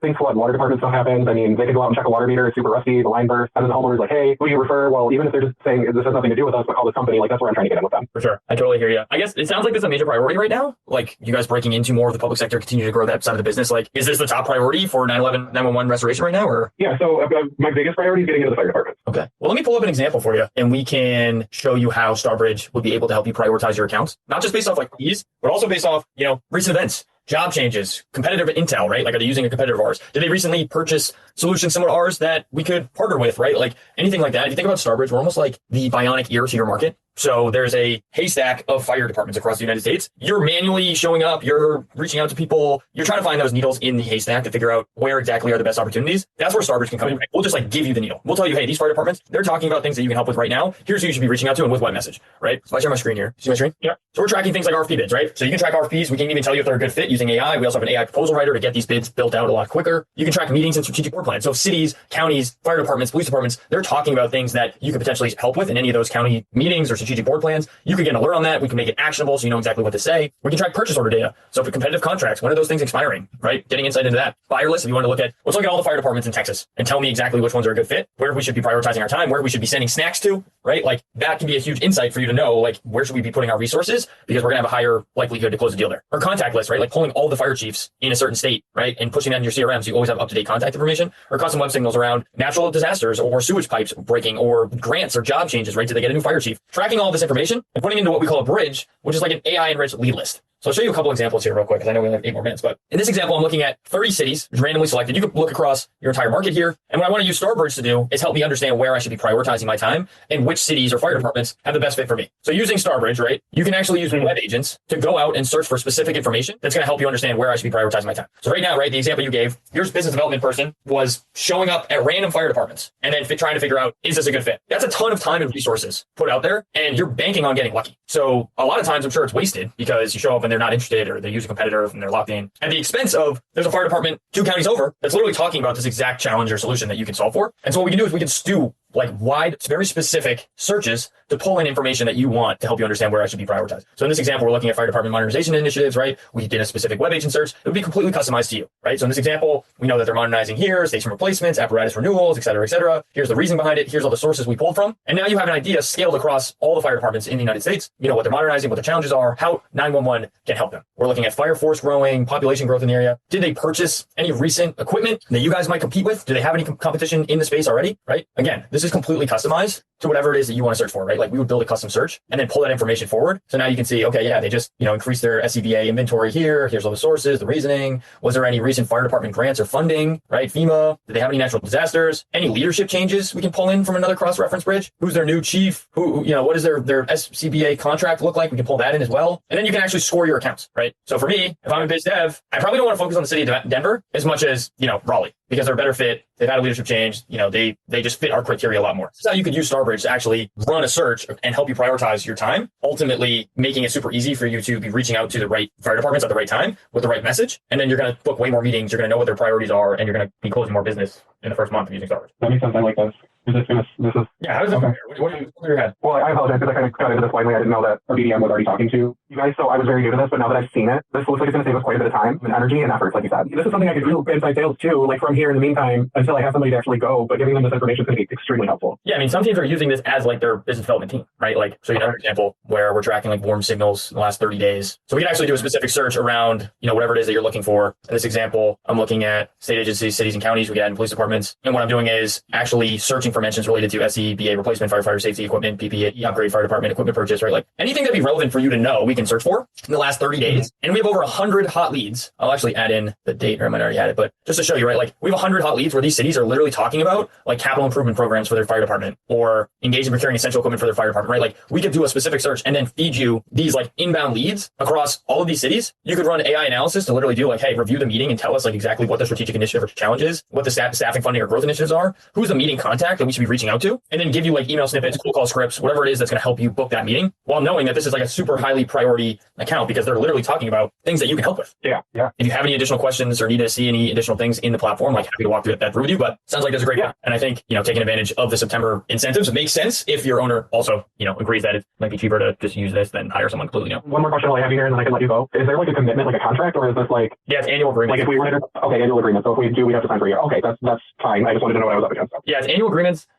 I'm sure especially with the September things going on, like it's still a 12-month agreement, but we could talk about like divvying up the price. So if you want to do like a semi-annual or something like that, we could probably work through. I just have to get or like if we commit to paying for the year, like can I pay quarterly or something like that, to kind of alleviate a giant payment at a time? Yeah, something like that where it's like you pay some up front and then we could do like, Yeah, even if we did like 50% down and then the rest we pay off quarterly or something like that, Yeah, we can figure something like that out for sure. Okay. So that's good to share with your owner, right? Like we understand our whole mantra is to help teams that have less resources, like act like they have a ton. And so we understand like, the $15K up front can be difficult. We're willing to work with you guys to be good partners, especially for good use cases. Okay, I like it. Well, thank you I'm sorry my customer wouldn't let me off the phone. Thank you for dealing with me being a little late today, and I appreciate all this information, and I'm actually really excited to talk to him about this. So. Cool, awesome. Yeah, I'll try to get that follow-up over as soon as possible. I gotta jump to another call here in the next 7 minutes. But yeah, looking forward to working with you on this, Kyle. Thanks. All right, thanks, have a good day. Yeah, see you guys. All right, okay, that was a much better discovery call. I think that's gotta be decent. I've got some other stuff to do, but we'll tune back in. We'll come back around when that deal gets qualified. Otherwise, I got 2 disputes in my hand, but staying on top of it, baby. Let's go. All right, and we got the deal qualified. Let's go. It is now 10 a.m. So it looks like that second deal that went through got qualified, and it took a little less than 40 minutes to get that one paid out. So not too bad, almost real time. And then I'll pull up my Stripe dashboard. Let's see if it came through on Stripe. So yep, looks like it came through on Stripe. There it is, September 17th, $1,050. And stop the clock. That concludes our speed run. I'll go over what I think went well and what I think we could have done better. We'll put some of the stats on our page here. Show rate was 2 for 2, which is 100%. And then qualification rate, right now it's at 1 for 2. 1 for 2. Or 50%. Again, yeah, so we'll go through the stats on the cold call bookings here. Again, training time was 1.5 hours. Dial time was 6 hours. So that's 7.5 hours. And we made $1,050. So that is, let me put the math together. That's $140 an hour based on that one deal. We still have one pending dispute and we have 4 other deals set to show. So we could be making up to $6,000 in 7.5 hours of work. I think that'd be like 60 6,300 divided by 7.5. So potentially we could make upwards of like $800 an hour, but realistically 2 to 3 of those will pull through. And then, yeah, I think we had a really good pickup rate, really good book rate. Ad data rate could be a little better, but that's just a targeting thing. I'm assuming Starbridge just scraped companies that have contracts with government entities. So that's how they're kind of putting their list together, which is actually pretty smart. I think I could have qualified a little better. So especially that first one, I think if I drilled in on like, are you the one that handles the sled accounts? Are you the end decision maker? Not, or at least an influencer? And then maybe do you guys have at least 5 sales folks that actively work on the sled team? I think I need to get more specific with those qualification questions because there was a little ambiguity, as you saw, for the first handoff and even the second handoff. The second handoff, I think we got very fortunate that they're first and foremost targeting fire departments, but you watch it and it's like, it wouldn't be inherently obvious that they work with government entities. So getting more clarification on that, that way the AE feels a little more prepared for those calls. But other than that, yeah, just a really solid campaign. One of the hottest ones on the Glencoco marketplace right now. And a lot of folks are making some really good money on that one. If you guys are looking to make some side income and leverage your cold calling skills on the Glencoco marketplace, I think it's a great opportunity to, work on your own schedule, work at your own pace, make money on a performance basis. And that's exactly what it will look like. And that's exactly what it'll feel like. So no, really, really solid. I would say that concludes our speed run. And if you're still watching this, congrats, because this was a long one. In this video, obviously you saw my full process for cold calling, everything I'm doing and how I'm actually talking on the phone with these prospects. But there's a lot of advice I wanted to share that isn't really possible to share in a practical video like this, which is why I made this video right here for you, where I go over 27 of my absolute top most important lessons from thousands and thousands of cold calls made that you can apply to your own cold calls to see better results. So whether you're cold calling for your own business or, for someone else's, just like I showed you in this video, those tips will help you. So I'll see you in the next one, and thanks for watching.